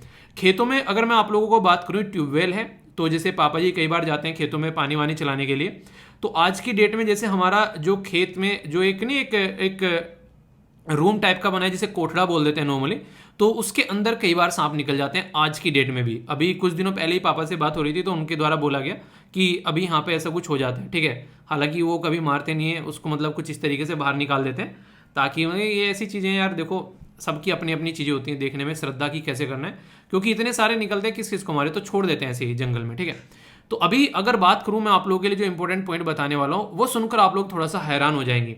अगर मैं आप लोगों को एक डेटा बताऊं, ICMR क्या है, इसको बोलते हैं Indian council of medical research. इसके हिसाब से अगर मैं बात बताऊं आप लोगों को, दुनिया में जितने भी लोगों की डेथ होती है उसमें से 50% लोगों की डेथ जो होती है वो इंडिया के अंदर में होती है जब कोई सांप काट लेता है। यानी कि दुनिया में जितने भी लोग सांप के काटने से मर रहे हैं उसमें से 50% लोग जो हैं वो हमारे देश के अंदर अकेले मर रहे हैं। तो इससे आप लोग अंदाजा लगा सकते हैं कि सांप का काटना जो है वो कितनी खतरनाक बीमारी की कैटेगरी में आ रखा है। एक ऐसी ऑर्गेनाइजेशन है जिसका नाम हम लोग पुकारते हैं WHO, यानी कि वर्ल्ड हेल्थ ऑर्गेनाइजेशन। इसका ये मानना है कि अगर हम लोग जाएं आज की डेट में ट्रॉपिकल एरिया में, ट्रॉपिकल एरिया मतलब जैसे यहाँ पर बीच में इक्वेटर हो गया, यहाँ पर ट्रॉपिक ऑफ कैंसर हो गई, यहाँ पर ट्रॉपिक ऑफ कैप्रिकॉर्न हो गई, तो इसके आसपास वाला जो रीजन आप लोगों को देखने को मिलेगा ये ट्रॉपिकल एरिया कहलाता है। तो ट्रॉपिकल एरिया में ये हाईएस्ट प्रायोरिटी दी जाने की बात की जा रही है। क्यों? क्योंकि ये सबसे ज्यादा नेग्लेक्टेड ट्रॉपिकल डिजीज की कैटेगरी में इसको डाल दिया गया है। नेग्लेक्टेड ट्रॉपिकल डिजीज मतलब एक ऐसी बीमारी जिसको लोग जो हैं आसपास में हैं, काट भी रहे हैं सांप, लोगों की जान भी जा रही है, पर लेकिन किसी का फोकस ही नहीं है कि हाँ ऐसी कोई बीमारी भी है, तो उसको नेग्लेक्ट किया जा रहा है। इस बीमारी को, सांप के काटने को हल्के में लेकर इसको छोड़ दिया जाता है, और जिसकी वजह से काफी सारे लोगों की जो है वो डेथ होती है। और मैंने अभी बताया कि 50% तो हमारे देश के अंदर अकेले डेथ होती है दुनिया की। तो ये तो समझ में आ गया, पर लेकिन इसको अभी डिस्कस क्यों कर रहे हो यार, ये बताओ। इसको डिस्कस यार इसलिए कर रहा हूं क्योंकि अभी वर्ल्ड स्नेक डे जो है वो यहां पर सेलिब्रेट किया गया, तो उसके चलते ये बोला गया कि हमको एक ऐसी दवाई बनानी पड़ेगी जो कि एंटी वेनम हो, मतलब जो कि विष रोधी हो, यानी कि सांप के काटने के बाद में जो जहर चढ़ता है तो उससे इंसानों को बचाया जा सके, एक ऐसी दवाई डेवलप करनी पड़ेगी। आप लोग बोलोगे क्या ऐसी दवाई नहीं है? ऐसी दवाई किसने कहा नहीं है, पर लेकिन सब जगह इफेक्टिव नहीं होती है, ये दिक्कत देखने को मिलती है। अभी मुद्दा क्या निकल कर आ रहा है? अभी मुद्दा ये निकल कर आ रहा है कि जो ये आप लोग को ग्रीन सांप देखने को मिल रहे हैं जिसको बोला जाता है ग्रीन पिट वाइपर, तो ये जो ग्रीन पिट वाइपर है इसके लिए एंटी वेनम हमारे पास में नहीं है, यानी कि इसके जो जहर है उसका काट हमारे पास में नहीं है। जो हमारे पास में है वो है यहाँ पर रुसेल वाइपर, तो उसके लिए तो है, पर लेकिन इसके लिए यहाँ पर नहीं है। तो ये नॉर्थ ईस्ट वाला जो हमारा एरिया आप लोगों को देखने को मिलता है, खासकर ये वाला जो रीजन है, इस एरिया में ये केसेस जो है बहुत ज्यादा निकल के आते हैं, यानी कि सांप के केसेस बहुत ज्यादा हैं। अभी कुछ दिनों पहले एक दोस्त था, तो यहाँ पर उसका भाई था, तो वो उसकी जो पोस्टिंग आ रखी है आर्मी में नॉर्थ ईस्ट वाले एरिया में, तो वो बता रहा था यार बड़ी बुरी दिक्कत देखने को मिलती है। भाई ये बता रहा था कि एक तरीके से कि बच्चों को लेकर काफी ज्यादा दिक्कत रहती है, पता नहीं कब सांप निकल के आ जाए। तो ऐसे इश्यूज बहुत ज्यादा यहाँ पर देखने को मिलते हैं, जिसकी वजह से कई बार लोगों की डेथ भी हो जाती है। अब तक जो भी बातें मैंने बताई है, हो सकता है आप लोगों को लग रहा हो कि यार सांप के काटने से कहाँ इतने लोग मरते हैं, कहाँ हम लोगों ने इतने सुना है। ठीक है, हाँ ठीक है, सांप ने काट लिया, पर लेकिन ऐसा थोड़ी ना इतने सारे लोगों की डेथ हो जाती है। आप लोग समझ सकते हैं कि सांप के काटने से यहाँ पर 1.4 मिलियन केसेस निकल कर आते हैं, यानी कि 14 लाख के करीब जो केस है वो आप लोगों को देखने को मिलेगा सांप के काटने के निकल कर आते हैं। और वो तो तब है जब अंडर रिपोर्टिंग की जाती है, यानी कि कई बार तो पता ही नहीं चलता है। जैसे कई बार सुना होगा आप लोगों ने, बहुत सारे रेप होते हैं देश के अंदर, पर लेकिन कई बार रिपोर्ट नहीं करते हैं इज्जत बेइज्जती की वजह से। पर लेकिन किसी को दूर दराज वाले किसी गांव के किसी खेत में किसी को सांप ने काट लिया, किसको पता चलता है कि किसी को सांप ने काट लिया, तो लगभग 1,25,000 फैटेलिटीज एनुअली, यानी कि हर साल 1.25 लाख के करीब लोगों की जान चली जाती है सांप के काटने से। तो आप लोग इससे अंदाजा लगा सकते हैं कि कितना ज्यादा खतरनाक है। अभी अगर बात करें, जो ग्रीन पिट वाइपर है ये ज्यादा खतरनाक नहीं है, यानी कि ये जो काटता है इसका जहर ज्यादा खतरनाक नहीं है जितना रुसेल वाइपर का है। पर लेकिन दिक्कत क्या होती है, जब ये ग्रीन यानी कि जब ये हरा सांप काटता है तो दिक्कत क्या होती है बॉडी के अंदर में, वो काफी ज्यादा खतरनाक है। हमारी बॉडी के अंदर जब इसका जहर जाता है तो वो क्लोटिंग नहीं होने देता है। क्लोटिंग मतलब आप लोगों ने देखा होगा कहीं पर थोड़ा सा कट जाए तो वहां पर खून निकलेगा बाहर और फिर थक्का जमना स्टार्ट हो जाएगा। जैसे ही वो थक्का जमना स्टार्ट हो जाएगा तो फिर जरा सी देर में 1-2 दिनों के अंदर फिर वो ब्लैक ब्लैक हो जाता है और फिर वो एक परत जम जाती है ब्लैक ब्लैक, जिसको नॉर्मली हम लोग अपनी भाषा में खुरंड बोलते हैं, खुरंड जम गया। ठीक है, आप लोग कुछ और शब्द हो सकता है यूज करते हो। तो जो खुरंड जम जाता है उसके ऊपर में, तो फिर वहां से क्या होता है, कुछ दिनों बाद वो गिर के निकल जाता है और ये एक तरीके से हमारी बॉडी अपने आप करती है। पर लेकिन जो खुरंड जमता है, वो जो थक्का जमता है उसका खून का, वो क्लोटिंग ही नहीं हो पाएगी बॉडी के अंदर में, आप लोग ऐसा बोल सकते हैं। और इंटरनल ब्लीडिंग आप लोगों को देखने को मिलेगी, जिसकी वजह से इंसान की डेथ हो जाती है। तो यानी कहने का मतलब यहां पर यह कि जो ग्रीन, जो यहां पर ये सांप है, इसका जो जहर है वेनम, ये सबसे ज्यादा खतरनाक इसीलिए है क्योंकि इसकी वजह से यहां पर क्लोटिंग नहीं हो पाती है, तो ये दिक्कतें देखने को मिलती है। और स्नेक बाइट जो है वो आप लोगों को यहां पर जब नजर आती है तो कई सारे ऐसे इश्यूज फिर निकल कर आते हैं। तो मुद्दा क्या है कि जिसकी दवाई है उसको तो हम लोग बचा लेते हैं, बाकी जिसकी दवाई नहीं है उसके ऊपर काम करना जरूरी है, तभी यहां पर इतने सारे लोगों की हम लोग जान जो है बचा पाएंगे।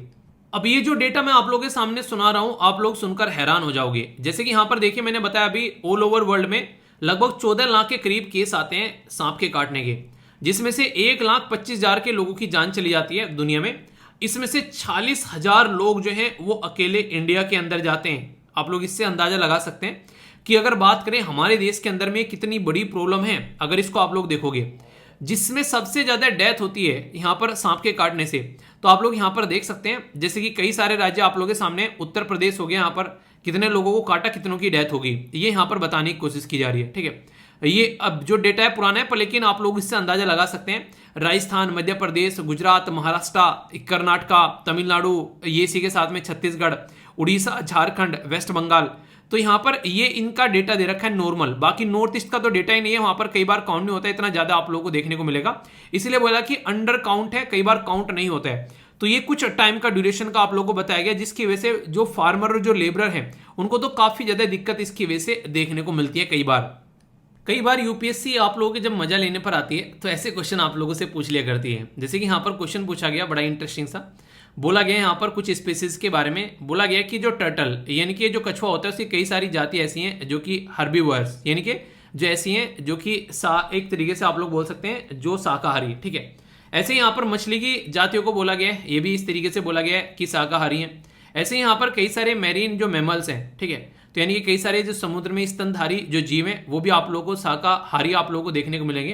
पर लेकिन जब सांप के बारे में बात की गई यहाँ पर, स्नेक के बारे में, तो यहाँ पर बोला गया यहाँ पर यह विविपोएस। इसका मतलब क्या होता है? इसका मतलब यहाँ पर ये होता है नॉर्मली सांप जो है वो अंडे देते हैं, पर लेकिन कुछ सांप की जाति ऐसी भी हैं जो कि अंडा नहीं, एग नहीं, वो डायरेक्ट बेबी प्रोड्यूस करती है। तो ये ऐसा क्वेश्चन आप लोगों से यहाँ पर पूछा गया। तो आंसर क्या है? ए में बोला गया 1 and 3, बी में बोला गया 2, 3, 4, सी में बोला गया 2, 3, 4, वो 2, 4 और डी में बोला गया ऑल ऑफ द अबव। तो ये क्वेश्चन ऐसा है जिसके सारे के सारे आंसर जो हैं वो आप लोगों को सही देखने को मिलेंगे। ठीक है, तो ऐसे डिफरेंट से क्वेश्चन भी कई बार पूछ जाते हैं। तो कई बार ऐसा नहीं कि जो आप लोगों ने पढ़ा है वहीं से ही क्वेश्चन आएगा, घुमा फिरा क्वेश्चन आ जाता है। पर लेकिन जब ऐसा दिखाओ ना, सम टाइप में लिखा हो, सम स्टेटमेंट, हर जगह सम है, तो यहाँ पर मैक्सिमम 99% जो रहता है वो आप लोगों को सही देखने को मिलेगा। ठीक है, सम मतलब हो सकता है कोई ऐसा थोड़ा ना कि सारी चीजें ऐसे हैं, कुछ लोग ऐसे हैं कि जो शाकाहारी हैं, हाँ हो सकता है, कुछ लोग ऐसे हैं मांसाहारी, हाँ बिल्कुल हो सकता है, कुछ लोग ऐसे हैं जो दोनों खाते हैं, जी हाँ बिल्कुल हो सकता है। तो इस तरीके से आप लोग एक देख सकते हैं कि ऐसी स्टेटमेंट होती है। आप लोग थोड़ा सा अगर यहाँ पर कॉमन सेंस यूज करोगे ना एग्जाम के अंदर में, तो ऐसे क्वेश्चन के आंसर आप लोग निकाल लोगे आराम से, क्योंकि यहाँ पर जहां सम इस तरीके से होता है मैक्सिमम टाइम आप लोगों को स्टेटमेंट जो है वो ट्रूथ यानी कि सत्य देखने को मिलेगी। 99% हो सकता है 1% गलत हो, पर 99% आप लोगों को सही देखने को मिलती है। तो ये है यहाँ पर पूरा टॉपिक। ठीक है, तो कोई भी कंफ्यूजन नहीं होना चाहिए। अब एक क्वेश्चन पूछोगे यहाँ पर जो कि आप लोगों को बताना है कि ये वर्ल्ड स्नेक डे जो है वो किस दिन सेलिब्रेट किया जाता है। ठीक है, तो ये आप लोगों को बताना है। एक बड़ी इंटरेस्टिंग सी बात मैं आप लोगों को बताना चाहूंगा इस आर्टिकल को स्टार्ट करने से पहले। कोरोना जो है वो दुनिया में इतना फेमस क्यों हो गया? ठीक है, कोरोना ऐसा लग रहा है कि कोरोना एक किसी स्टार का नाम है जिसको हर कोई जानता है। ठीक है, नॉर्मली इंसान को ये एक ऐसा वायरस आया जिसको हर दुनिया के कोने कोने में एक इंसान जानता हुआ, कोरोना। ठीक है, तो यहाँ पर ये जो कोरोना है यहाँ पर, तो ये कोरोना फेमस हो गया। इसका बहुत बड़ा रीजन ये था कि इसने सबको अपने लपेटे में लिया, चाहे कोई अमीर हो, गरीब हो, लड़का हो, लड़की हो, यहाँ पर बूढ़ा हो, बच्चा हो, तो हर एक को इसने कोई भेदभाव नहीं किया। ठीक है, सबको एक नज़रों से देखा। तो ये एक तरीके से इक्वलिटी में विश्वास करता था। ठीक है, तो ये राइट टू इक्वलिटी आप लोगों को देख रखे मेरा बेसिक मानना यहाँ पर ये है, क्यों ये मैं बातें बोल रहा हूँ, इसलिए बोल रहा हूँ कि कोई भी ऐसी प्रॉब्लम जो कि सोसाइटी में एक ऐसे तबके के ऊपर इंपैक्ट डाले जो कि तबका अमीर है, जो कि तबका रईस है, जो कि अपने आप को एलीट ग्रुप बताते हैं, तो वो प्रॉब्लम जो है दुनिया में उसके ऊपर फोकस चला जाता है। वरना लोगों की प्रॉब्लम जो है वो नॉर्मली प्रॉब्लम नहीं लगती है, यानी कि दिक्कत नहीं लगती है। ऐसा क्यों बोला? ऐसा इसलिए बोला, बहुत सारी ऐसी बीमारी हैं जो कि सोसाइटी में जो नॉर्मली एक तरीके से गंदगी की वजह से होती है, ठीक है, गंदा पानी पीने की वजह से या गंदगी में रहने की वजह से, उनके ऊपर कोई ज़्यादा फोकस देता ही नहीं है। पर कोरोना के लिए झटाझट धड़ल्ले से दवाइयाँ बन गई। क्यों? क्योंकि इसने किसी को छोड़ा नहीं। सेम काम अभी यहाँ पर क्लाइमेट चेंज का आप लोगों को देखने को मिलेगा। क्लाइमेट चेंज ऐसा मुद्दा बन गया, इसके ऊपर भी बात करता हूं। पहले एक इंटरेस्टिंग और बात कर लेता हूं। सेम बात है यहां पर टेररिज्म की। टेररिज्म जब था, इंडिया दुनिया के सामने चिल्ला रहा, भाई साहब टेररिज्म ने हम लोग को परेशान कर रखा है। पाकिस्तान की तरफ से हमारी कंट्री में दुनिया भर के लोग जो हैं वो टेररिस्ट बनकर भेजे जाते हैं, वो रातों रात सुरंग खोदते हैं, इतने देर में बैठकर पढ़ाई कर लेते हैं, तो पाकिस्तान सिविल सर्विसेज निकाल देते वो। पर नहीं, उनको गड्ढा खोदने में लगा रखा है कि तुम गड्ढा खोदो और इंडिया के अंदर जाओ, और इंडिया के अंदर जाती हमारे आर्मी के जवान उनको पकड़ के वहां फिर उनकी पिटाई करते हैं, मुर्गा बनाते हैं। तो ये चीजें आप लोग को देखने को मिलती है। तो कहने का मतलब ये, इंडिया ने दुनिया को बोला टेररिज्म है, यूएसए ने बोला ऐसा कुछ नहीं है, तुम पाकिस्तान के ऊपर लांछन लगा रहे हो फालतू में, और टेररिज्म जैसी कोई चीज नहीं है। तो भाई साहब उसी टाइम पर जन्म होता है आईएसआईएस का। उसने क्या किया, धमाके करना स्टार्ट कर दिए, दीपावली बनाना स्टार्ट कर दी उसने, फ्रांस के अंदर, जर्मनी के अंदर, यूएसए के अंदर में। तो तब उनको समझ में आया, अरे यार ये बात तो बहुत दिनों पहले ना भारत ने बोली थी यार, टेररिज्म जैसी कोई चीज़ है, हम लोगों ने उसके ऊपर ट्रस्ट नहीं किया। अब समझ में आ रहा है कि यार हाँ ऐसा कुछ था। तो वही चीज़ें अभी यहाँ पर क्लाइमेट चेंज के बारे में देखने को मिल रही है। जो कोस्टल एरिया में छोटे छोटे आइलैंड है जो डूब रहे हैं आज की डेट में, जो दिक्कतें फेस कर रहे हैं, वो चिल्ला रहे हैं कोई दिक्कत नहीं है, ठीक है। हमारी कंट्री कोस्टल एरिया के बारे में हम लोग बातें कर रहे हैं, या फिर जहां जहां पर भी कोस्टल एरिया में लोग हैं वो चिल्ला रहे हैं, तब तक कोई दिक्कत नहीं है। अब यूरोप के अंदर में जो सूखा पड़ा है उसको लेकर अभी बातें हो रही हैं, ठीक है। तो यूरोप के अंदर में सदी का एक काफी बड़ा सूखा आप लोग बोल सकते हैं, ये आने वाले टाइम में काफी दिक्कत क्रिएट कर सकता है। और ये कोई बाहर का इंसान नहीं बोल रहा है, खुद यूरोपियन कमीशन के द्वारा ये बातें बोली गई हैं कि हमारी नदियां सूख रही हैं, अगर नदियां इस तरीके से सूखेगी तो कैसे आने वाले टाइम में हम लोग को खाना मिलेगा। तो इसी के बारे में बात की जा रही है कि हंगर स्टोन बोल दिया गया यहाँ पर, एक तरीके से आप लोग यहाँ पे बोल सकते हैं ना कि एक टर्म जो डिफाइन किया गया। क्यों? क्योंकि जैसे जैसे नदियां सूखेंगी वैसे वैसे लोगों को जो है वो आप लोगों को देखने को मिलेगा, उनको खाने पीने के लिए एक तरीके से चीजें ही नहीं मिल पाएंगी। सोचो, गेहूं उगाए जाते हैं, अगर गेहूं के बारे में यानी कि व्हीट के बारे में आप लोग बात करें, रसिया और जो यूक्रेन है, दो ऐसे देश जो कि नॉर्मली आप लोग को यूरोप में देखने को मिलते हैं, दुनिया में 25% गेहूं को सप्लाई करते हैं। रसिया और यूक्रेन की लड़ाई हो गई तो अफ्रीका कॉन्टिनेंट के अंदर भुखमरी के आसार आने लगे नजर। उन्होंने बोला इतने लोग तो कोरोना से नहीं मरेंगे जितने लोग तुम दोनों के लड़ने से मर जाएंगे यहां पर, क्योंकि हमारे पास में खाना नहीं आ रहा है। तो आप लोग ये सोचो, कल को चलकर अब यहां पर भुखमरी किसकी वजह से आएगी? क्योंकि लोग जो हैं वो गेहूं चावल ही नहीं उगा पाएंगे। क्यों? क्योंकि पानी की कमी देखने को मिलेगी। तो उसका सॉल्यूशन अभी यहां पर कैसे निकलेगा उसके बारे में भी यहां पर बातें चल रही है। तो ये एक तरीके से रिमाइंडर है यहाँ पर आज की डेट में जनरेशन के लिए कि कैसे यहाँ पर जो चीज़ें सूखी पड़ रही हैं कैसे उसका सॉल्यूशन निकालोगे। तो यूरोप के अंदर में जाकर अगर देखें तो यहाँ पर एक पर्टिकुलर एरा जो यहाँ पर बोला गया, हंगर स्टोन जो शब्द यहाँ पर यूज किया ना, तो कॉमन हाइड्रोलॉजिकल मार्कर है यहाँ पर यूरोप के अंदर में। और इसके चलते यहाँ पर देखा जा रहा है कि आने वाले टाइम में फूड शॉर्टेज, खाने की कमी, इसी के साथ में फेमीन यानी कि एक तरीके से महामारी देखने को आप लोग यहाँ पर मिल सकती है, जिसके चलते लोग भुखमरी का शिकार बनेंगे यहाँ पर। और ये काफी खतरनाक चीजें जो हैं ये ओनली यूरोप के अंदर नहीं है, दुनिया में हर एक लेवल पर है। इवन आप लोगों को अगर याद हो थोड़ा सा, हालांकि जो मेमोरी है कई बार आप लोग जो है मजे मजे में भूल जाते हो, उसमें मैंने बताया था कि नीति आयोग ने खुद क्या बोला है, हमारे खुद के देश के अंदर में कितना सारा पानी की प्रॉब्लम आप लोगों को देखने को मिलती है। तो इसके ऊपर काम करना काफी ज्यादा जरूरी है, वरना दिक्कतें देखने को मिलेगी। आने वाली जनरेशन जो है गालियां देगी कि भाई साहब कैसे थे हमारे बुजुर्ग, कैसे थी ये जनरेशन जो गई है, उसने हमारे लिए खाने पीने के लिए कुछ छोड़ा नहीं, हमको पैदा ही क्यों किया था। अगर यहाँ खाने के लिए भी यहाँ पर एक तरीके से खाना नहीं है और पीने के लिए पानी नहीं है और सांस लेने के लिए प्रॉपर हवा नहीं है, पैदा करके क्यों गए भैया? हमको अपने मजे मजे के लिए पैदा करके चले गए, यहाँ पर हमारे लिए सोचते तो सही हमारी जिंदगी कैसे चलेगी। जैसे आप लोगों के माँ बाप बाबा दादा ने आप लोगों को एक अच्छी जिंदगी दी, पर लेकिन आप लोगों ने रेस्पॉन्सिबिलिटी नहीं निभाई। तो उसके बारे में आप लोग समझ सकते हैं तो यही मुद्दा आप लोगों को देखने को मिलेगा। तो कई जगह आप लोगों को ये चीज़ें नजर आ रही हैं आज के डेट में, ठीक है। तो ये एक ऐसा नहीं कि हर एक लेवल पर आप लोगों को देखने को मिलेगी। तो इसके चलते यहाँ पर जो जर्मनी के अंदर भी यहाँ पर बात की जा रही है कुछ पहले सेंचुरी के बारे में। तो इस तरीके से है कि आज की डेट में जो सिचुएशन देखने को मिल रही है, आप लोगों को याद होगा कुछ एक दूरदर्शी लोग होते हैं, ठीक है। तो कई सारे लोग हैं, आई थिंक अब्राहम लिंकन साहब के द्वारा, if I am not wrong, ये मुझे आप लोग करेक्ट कर सकते हैं, मैं कंफर्म नहीं हूं यहाँ पर, लेकिन किसी इंपॉर्टेंट पर्सनैलिटी के द्वारा ये बोला गया था कि आने वाले टाइम में जो लड़ाई होगी वो पानी के ऊपर होगी, ठीक है। यानी कि पानी एक रीजन बन सकता है लड़ाई के लिए, और ऐसे आसार अभी से आप लोगों को यहाँ पर देखने को मिलते हैं। ज़्यादा दूर जाने की जरूरत नहीं है, ये अभी मैं आर्टिकल आप लोगों से डिस्कस कर रहा हूँ 2022 के अंदर ही। ये जो सस्टेनेबल डेवलपमेंट गोल आप लोगों को यहाँ पर देखने को मिल रहे हैं, जिसके बारे में आप लोग यहाँ पर बात करते हैं कि 17 सस्टेनेबल डेवलपमेंट गोल हैं। ये 17 सस्टेनेबल डेवलपमेंट गोल में इसीलिए सबसे पहले यहाँ पर आप लोगों को देखने को मिलेगा गरीबी और भूखमरी को सबसे पहले रखा गया है, क्योंकि ये दो ऐसी चीजें हैं, इनको अभिशाप माना जाता है। एक गरीब पैदा हो जाओ चलेगा, पर लेकिन एक गरीब ही आप लोग मर जाते हो, अपनी जिंदगी में कुछ प्रोडक्टिव नहीं कर पाते हो, तो वो फिर काफी ज्यादा खतरनाक है। तो मेहनत इतनी करो चाहे कुछ भी क्यों ना हो जाए, और जिंदगी में जो इंसान फेल होता रहता है ना अक्सर, वही इतिहास भी रचता है, ठीक है। तो आप लोग समझ सकते हो, हिस्ट्री उठाकर देखो, जिसने जिंदगी में कुछ अचीव किया ना, उसकी जिंदगी में फेलियर से उसने गला लगाना सीख लिया होगा। फेलियर उसको डराती नहीं थी, फेलियर उसको और ज्यादा स्ट्रॉन्ग करती जाती थी। जब जब फेल होता था उसको लगता था कि अब फिर से देखूंगा किस तरीके से कमी हुई है, इसको देखूंगा भाई साहब, इसको ही नहीं छोड़ूंगा। तो ऐसे आप लोग देखते हैं। तो अगर आप लोग इस तरीके से उसको देखना स्टार्ट कर देंगे तो फिर जिंदगी जीने का मजा आएगा। Climate change, life below water और लाइफ ऑन लैंड, तो ये एक तरीके से कनेक्टेड आप लोग यहाँ पर नजर आएंगे। तो इन सब के ऊपर भी काम करने के लिए इसीलिए यहाँ पर बोला जाता है। तो ये सारी बेसिक चीजें हैं जो कि आप लोग यहाँ पर कनेक्ट कर सकते हैं। कंफ्यूजन होगा तो बताएगा, उसको दूर करके आगे बढ़ना है, ठीक है दोस्तों। ये आर्टिकल अपने आप में यार बहुत शानदार है, पर लेकिन इस आर्टिकल को स्टार्ट करने से पहले मैं आप लोगों से एक क्वेश्चन पूछूंगा। और मैं क्या, अगर कोई भी आप लोगों से ये क्वेश्चन पूछे तो इसका आंसर आप लोगों के पास में होना चाहिए। अगर कि आप लोगों से पूछा जाए कि क्या आप लोगों को कोई स्किल आती है, यानी कोई भी ऐसी स्किल जिसके बेस पर अगर आप लोगों के मम्मी पापा, मान लीजिए आप लोग अपने पापा के सामने खड़े हुए हैं और आपने बोला पापा 5,000 रुपये चाहिए। पापा ने बोला कि कभी 1 रुपया कमाए ज़िंदगी में, पहले ऐसा है जाओ 100 रुपये कमा के लेके आओ तब तुम्हें 5,000 रुपये दूंगा, ठीक है। पापा कहीं और का गुस्सा था तुम्हारे ऊपर उतार रहे थे तो आप लोग बोलो कि हाँ ज़्यादा मत बनो, आप देखो मैं आज ही कमा के लेके आता हूँ, ठीक है। तो एक तरीके से कोई भी ऐसी स्किल जो आप लोगों के पास में है कि हाँ आप लोग कम से कम 100 रुपये भी अगर कमा के ला सकते हैं, तो इसका मतलब ये है कि आप लोग के अंदर उस पर्टिकुलर चीज को लेके एक स्किल है। ये नहीं कह रहा हूँ कि मैं किसी दोस्त से मांग के लेके आया, नहीं यार दोस्त से ला के दे देंगे, ठीक है। ये फालतू के आइडिया सबके दिमाग में आते हैं, पर लेकिन अपनी स्किल के बेस पर पैसा लेकर आना, वो स्किल कुछ भी हो सकती है, जो भी आप लोगों के माइंड में आए।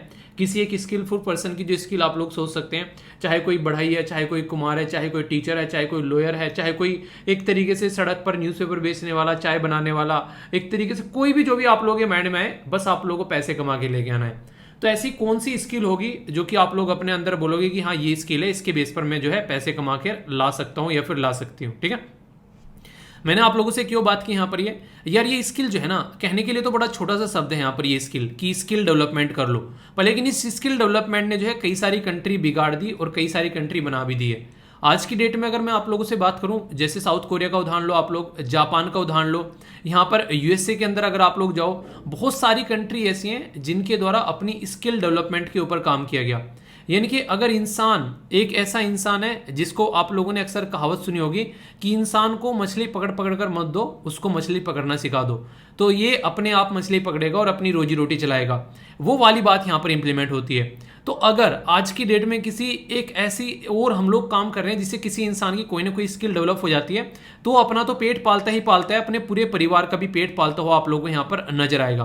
तो उसी के चलते स्किल डेवलपमेंट और एंटरप्रेन्योरशिप जो है यहाँ पर, ये ट्राइबल यूथ के अंदर में यहाँ पर बूस्ट करने की बात की जा रही है स्किल इंडिया मिशन के तहत। सोचो ट्राइबल कम्युनिटी आज के डेट में आप लोगों ने देखा होगा किसके ऊपर डिपेंडेंट रहती है, एक फॉरेस्ट यानी कि जंगल के ऊपर डिपेंडेंट रहती है। अगर कल को चलकर जो है पेड़ खत्म होने स्टार्ट हो जाएंगे तो उनकी रोजी रोटी कैसे चलेगी, वो तो उसी के ऊपर जीते हैं सारे। तो एक ऑल्टरनेटिव एक काम उनको देने की कोशिश यहाँ पर की जा रही है ताकि उनकी जिंदगी जो है एक सही डायरेक्शन में चल सके, और उसके लिए एक प्रोजेक्ट लॉन्च किया गया है जिसके ऊपर आप लोगों से एग्जाम में डायरेक्ट क्वेश्चन भी बन सकता है, ठीक है। लॉन्च किसके द्वारा किया गया, तो अर्जुन मुंडा साहब है यहाँ पर, इनके द्वारा ये लॉन्च किया गया।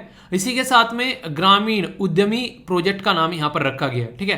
तो ये क्या है यहाँ पर, प्रमोट करने के लिए skill development and entrepreneurship among the tribal youth. Interesting चीज क्या है, स्किल डेवलपमेंट के साथ साथ में बिजनेसमैन यानी कि एंटरप्रेन्योर भी बनाने की बात की जा रही है।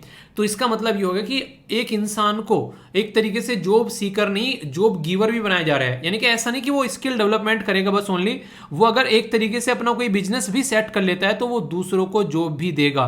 तो इसको कहते हैं नेक्स्ट लेवल की थिंकिंग। यानी कि एक तरीके से अपना तो पेट पाला ही पाला और कई परिवारों का पेट पाल के चला गया। तो जिंदगी में अगर आप लोगों के पास में कोई ऐसा आइडिया है जो आप लोग को लगता है बड़ा ही बेहतरीन आइडिया है और उसके बेस पर आप लोग अपनी जिंदगी भी सुधार सकते हैं, किसी को एक अच्छी सर्विस दे सकते हैं और इसी के साथ में कई सारे लोगों को आप लोग जॉब दे सकते हैं, तो हमेशा उस काम को करिएगा। उससे आप लोगों का ही भला नहीं होगा ओनली, कई सारे परिवार के साथ साथ में अपने देश यानी कि अपनी कंट्री का भी आप लोग भला करते हुए नजर आओगे। तो यहां पर ये बात आप लोग बोल सकते हो, ठीक है। तो यानी कि स्किल डेवलपमेंट का बेसिक फंडा आप लोग यहाँ पर ये भी समझ सकते हो कि आने वाले टाइम में एक सही डायरेक्शन में जो है लोगों को लेकर चलना, उनको किसी चीज के ऊपर डिपेंडेंट ना रखना, उनको ऑलरेडी किस तरीके से तैयार करना ताकि वो अच्छे लेवल पर अपना काम आगे लेकर चल सके। नेशनल स्किल डेवलपमेंट कॉर्पोरेशन जो कि पार्टनरशिप कर रही है यहाँ पर सेवा भारती और युवा विकास सोसाइटी के साथ में लॉन्च किया गया ये पर्टिकुलर प्रोजेक्ट। ऐसे इंटरेस्टिंग क्वेश्चन आप लोगों से अक्सर पूछे जाते हैं स्टेटमेंट के तौर पर, फिर आप लोग बोलते हो यार ये क्वेश्चन कहाँ से आ गया, भाई साहब यहाँ से आ गया।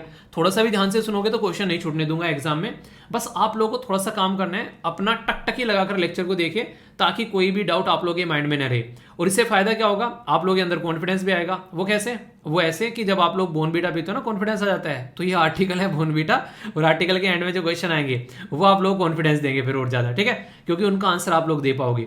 तो स्किल किसी भी चीज में हो सकती है, आप लोग एक तरीके से किसी भी लेवल पर आप लोग काम कर सकते हो।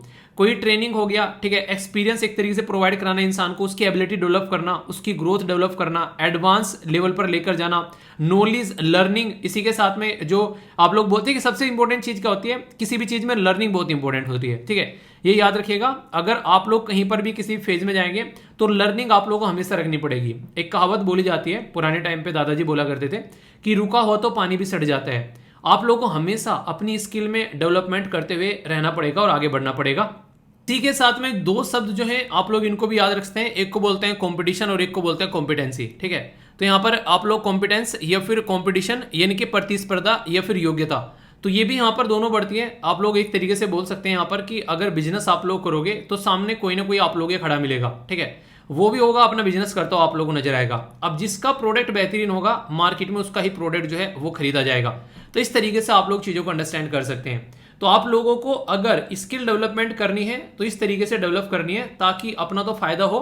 कल को कोई इंसान अगर हमारे देश में आकर इन्वेस्टमेंट करने लगे, कोई पर्टिकुलर कंट्री की कोई कंपनी, तो उनको लगे कि हाँ यार यहाँ पर स्किल डेवलपमेंट अच्छा है, यहाँ पर लोग जो हैं एक अच्छी स्किल के मिल जाएंगे।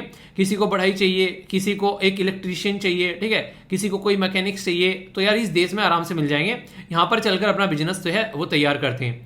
पर एक चीज और याद रखिएगा यहाँ पर जो कि बहुत ज्यादा जरूरी है, को एक स्किल के साथ साथ में यहाँ पर अफोर्डेबिलिटी होना काफी ज्यादा जरूरी हो जाता है। यानी कि एक ऐसा इंसान है जिसने एक स्किल डेवलप कर रखी है अपनी और वो बोल रहा है कि मैं अपनी स्किल जो है वो 1 घंटे के 5,000 रुपए लूंगा तभी आप लोगों को यहाँ पर प्रोवाइड कराऊंगा, ठीक है। एक इंसान ये कह रहा है कि यार स्किल तो मेरी भी स्किल लेवल की है, पर लेकिन मैं चाहता हूं कि मेरी स्किल जो है सबके पास में पहुंचे, इसलिए मैं 1 घंटे के 500 रुपए में ही काम कर दूंगा, ठीक है। तो ये आप लोग समझ सकते हैं कि एक अफोर्डेबल भी स्किल होनी चाहिए। ऐसा नहीं कि आप लोग बोले कि घर में यार एक स्विच फूक गया है, एक इलेक्ट्रीशियन है, बोले कि आ जाऊंगा 5,000 रुपये लूंगा, बोले 5,000 रुपये में पूरा बोर्ड चेंज करवा लेंगे हम, ठीक है, तुम 5,000 रुपये लोगे। एक वो एक है कि कह रहा है कि ठीक है कोई नहीं यार बता देना कहाँ कहाँ कमी है, मैं जो है 200 रुपये में कर दूंगा, मैं 300 रुपये में कर दूंगा, ठीक है। तो किसको इंसान लेकर आएगा, तो जो उस पर्टिकुलर काम के लिए एक अफोर्डेबल प्राइस मांग रहा है, एक रीजनेबल प्राइस मांग रहा है। तो अगर कोई वहां पर वर्क फोर्स है तो एक तरीके से वो ऐसी होनी चाहिए कि रीजनेबल प्राइस में काम कर दे, ठीक है, जिससे कि प्रोडक्ट का प्राइस ना बढ़े। क्योंकि क्या होगा, मान लीजिए आज की डेट में हमको एक दीवार बनानी है, ठीक है, कोई एक घर तैयार करना है और उसकी दीवार बनानी है और वो पूरा घर तैयार करने में जो है मजदूर चाहिए, पर लेकिन मजदूर जो है वो इतना पैसा मांग रहे हैं कि मिस्त्री से भी ज्यादा मांग रहे हैं। तो वहां पे क्या होगा आप लोग खुद समझिए, यहाँ पर मतलब घर का प्राइस क्या होगा फिर यहाँ पर। और मान लीजिए कोई फ्लैट बना रहा है, उसको फ्लैट मार्केट में बेचने, तो फिर उन फ्लैट का प्राइस क्या होगा, किसके ऊपर कॉस्ट पड़ेगी, वो जाकर सीधी सीधी एक आम जनता कस्टमर के ऊपर पड़ेगी। तो इसलिए ये सारी चीजें भी आप लोगों को एक बैलेंस बनाकर चलने वाली बात होती है। आप लोगों को याद होगा जब भी मैंने आप लोगों को इन्फ्लेशन का कॉन्सेप्ट पढ़ाया, जिसको आप लोग महंगाई बोलते हैं, उसमें हमेशा मैंने +-2 वाला जब कॉन्सेप्ट आप लोगों को बताया कि महंगाई जो है 2 से लेकर 6 के बीच में होनी चाहिए तो 2 से लेके 6 के बीच में अगर ज़्यादा नीचे जाएगी यानी कि कम महंगा होगा या फिर ज़्यादा महंगा होगा, तो किस किस के ऊपर क्या इंपैक्ट पड़ता है मैंने सारी बातें बताई है। अगर कोई प्रोडक्ट बना रहा है तो उसको तो काफ़ी नुकसान हो जाएगा अगर इतना सस्ता हो गया कि उसकी लागत भी नहीं निकल रही है जितने का उसने बेचारे ने मेहनत करके बनाया। गेहूं उगाया उसने खूब मेहनत करी खेतों में, पर लेकिन प्राइस इतना सस्ता हो गया कि उसकी लागत भी नहीं निकल रही है। खरीदने वाले को फायदा हो जाएगा, पर लेकिन खरीदने वाला तो तब मार्केट इंजॉय करेगा ना जब सामने वाले ने गेहूं उगाना बंद कर दिया, क्योंकि यार उसको फायदा नहीं हो रहा, उसको तो नुकसान हो रहा है, तो क्यों उगाएगा। तो आने वाले टाइम पे ये मार्केट के लिए प्रॉब्लम क्रिएट कर देता है। और सामने वाले ने गेहूं उगाए और वो गेहूं जो है मार्केट में कोई खरीद ही नहीं पा रहा है क्योंकि अगला इतना महंगा बेच रहा है उनको, तो इससे फिर यहाँ पर कस्टमर की खस्ता हालत होने लगेगी। तो बीच में काम चलना चाहिए। तो यहां पर आप लोग बोल सकते हैं कि बुद्धा के पाथ पर चलना पड़ेगा हम लोग को अपना ये पर्टिकुलर सिस्टम को ढंग से इंप्लीमेंट करने के लिए, ठीक है। कुछ इंपॉर्टेंट बातें जैसे कि डायरेक्ट क्वेश्चन जिनसे बन जाते हैं, नेशनल स्किल डेवलपमेंट कॉर्पोरेशन ने पार्टनरशिप की यहां पर सेवा भारती और युवा विकास सोसाइटी के साथ में जब ये प्रोजेक्ट लॉन्च किया गया, जो कि मैंने अभी आप लोगों को बताया। तो इसमें क्या किया जाएगा, जो यूथ है यहाँ पर उनको एक स्किल प्रोवाइड कराई जाएगी ताकि वो अपनी जिंदगी जो है किसी के ऊपर गिरकर अपनी लाइफ जो है वो व्यतीत ना करें, अपनी जिंदगी में खुद कमाएं। आप लोगों ने मूवी देखी होगी ना, जो संजय दत्त और इसी के साथ में अजय देवगन वाली है, ठीक है। अजय देवगन उसमें गाड़ी का शौकीन होता है, मूवी का नाम क्या है उसमें ना, don't do just chill, movie का नाम क्या है बताओ, चलो मेरे माइंड से निकले। उस मूवी में क्या रहता है, कहता है कि तेरे पास ब्रेड के भी पैसे नहीं है, तू इसका पर्स लिए घूम रहा है, तेरे पास में, मतलब बेइज्जती करते हैं एक तरीके से उसकी। तो कभी भी आप लोग किसी के ऊपर डिपेंडेंट रहोगे ना यार, अक्सर आप लोग की बेइज्जती होती हुई नजर आएगी। तो आप लोगों को क्या करना है, अपनी बेइज्जती से अगर आप लोगों को बाहर निकलना है और इज्जत कमानी है जिंदगी में, तो हमेशा कोशिश करो कि अपनी प्रोडक्टिविटी के ऊपर आप लोगों को काम करना है। तो इसलिए ट्राइबल कम्युनिटी जो है उसके ऊपर ये काम किया जा रहा है, एक होलिस्टिक डेवलपमेंट किया जा रहा है। होलिस्टिक डेवलपमेंट क्या होता है, जैसे मैं बोलूँ आप लोगों को अपना होलिस्टिक डेवलपमेंट करना है, तो इसका मतलब ये होगा कि आप लोगों को पढ़ाई भी अच्छी करनी है, आप लोगों को अपनी बॉडी के ऊपर भी फोकस करना है कि आप लोगों को बॉडी में जो है बीमारी ना लगे, हष्ट पुष्ट बॉडी रहे, आप लोगों को प्रॉपर डाइट आप लोगों की मिलती रहे, सोने उठने का पैटर्न आप लोगों का सही हो जाए। तो ये होगा इंसान के लिए होलिस्टिक डेवलपमेंट। आधे ऐसे हैं जो शाम को टाइम पर ही नहीं सो पाते हैं, कितना भी उनके साथ में जबरदस्ती कर लो, और आधे ऐसे हैं सुबह टाइम पर उठ ही नहीं पाते हैं, कितने भी उनको चाहे करंट दे लो सोतो को करंट लगने के बाद भी नहीं उठेंगे वो लोग, ठीक है। तो ये एक तरीके से होलिस्टिक डेवलपमेंट ही होगा। जब इसको बैलेंस कर दोगे आप लोग, सोना और उठने का टाइम फिक्स कर दोगे, तो इट मीन्स कि अब आप लोग राइट डायरेक्शन में जा रहे हो और अब आप लोग एक स्किलफुल पर्सन बनने की कैटेगरी में एक सही पैटर्न पे चलोगे। तो किसी स्किल को सोचने से वो स्किल नहीं आती है, उसके ऊपर काम करना पड़ता है प्रैक्टिकली, और उससे पहले आप लोगों को अपने आप को डिसिप्लिन में लाना पड़ेगा। तो स्किल इंडिया मिशन जो है वो आप लोग एक प्रोजेक्ट के तौर पर इंप्लीमेंट कर रहे हैं, तो वो इस तरीके से आगे चलेगा जब आप लोग इस काम को ढंग से करोगे, ठीक है। ग्रामीण उद्यमी प्रोजेक्ट जो है ये एक तरीका यहाँ पर मल्टी स्किल प्रोजेक्ट आप लोग बोल सकते हैं उसको। तो यहाँ पर एक तरीके से मल्टी स्किल प्रोवाइड कराई जाएंगी यहाँ पर, ठीक है। तो डेवलप किया जाए, जो जिसके द्वारा फंडिंग किया जा रहा है वो मैंने आप लोगों को बताया। यहाँ पर बेसिकली फंडा क्या रहते हैं, यहाँ पर ये ऑर्गेनाइजेशन होती है जो इस पर्टिकुलर फील्ड में काम करती है और खासकर एक सपोर्ट प्रोवाइड कराती है यहाँ पर, जो जिसको भी यहाँ पर ये सपोर्ट चाहिए होती है।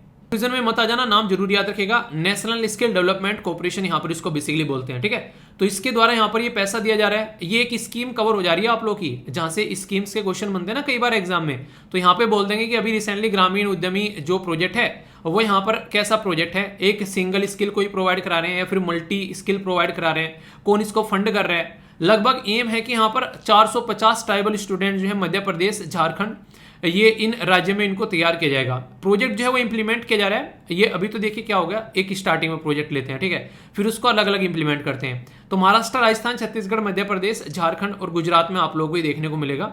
इससे क्या होगा, ट्राइबल कम्युनिटी के अंदर में एक तरीके से जो कहीं ना कहीं एक सही डायरेक्शन में एक नहीं, जो काफी एक अच्छा लेवल आप लोगों को उनका बढ़ता हुआ नजर आएगा।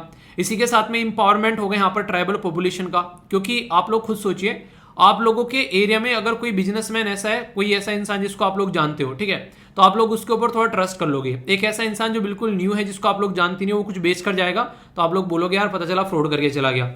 तो ऐसे आप लोग समझ सकते हैं। तो उनके ही बीच में से लोकल इंसान को निकाल के बिजनेसमैन बनाना, तो वो उसके ऊपर ज्यादा ट्रस्ट कर पाएंगे, ट्रस्ट वर्दी पर्सन रहेगा। वो अलग बात है कि चिड़ेंगे, हाँ यार ये बिजनेसमैन बन गया, हम यहीं कहीं पड़े रह गए, ठीक है। तो वो तो एक ह्यूमन टेंडेंसी है, उसका कुछ नहीं कर पाओगे आप लोग। इंसान के अंदर में जो उस ह्यूमन टेंडेंसी से ऊपर उठ जाता है ना, वो इंसान रियलिटी में अपने माइंड को जो है वो रिलैक्स कर पाता है, ठीक है। जिसको ये लगता है यार ये आगे निकल गया, यार मुझे इससे आगे रहना है, ये हो गया, चिढ़ता है दूसरों से।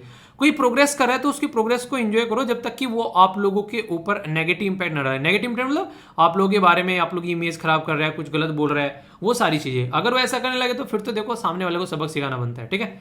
तो वो वाली बात है। तो इस तरीके से अपनी जिंदगी में हमेशा चीजों को लेकर चलो प्रोडक्टिव वे में।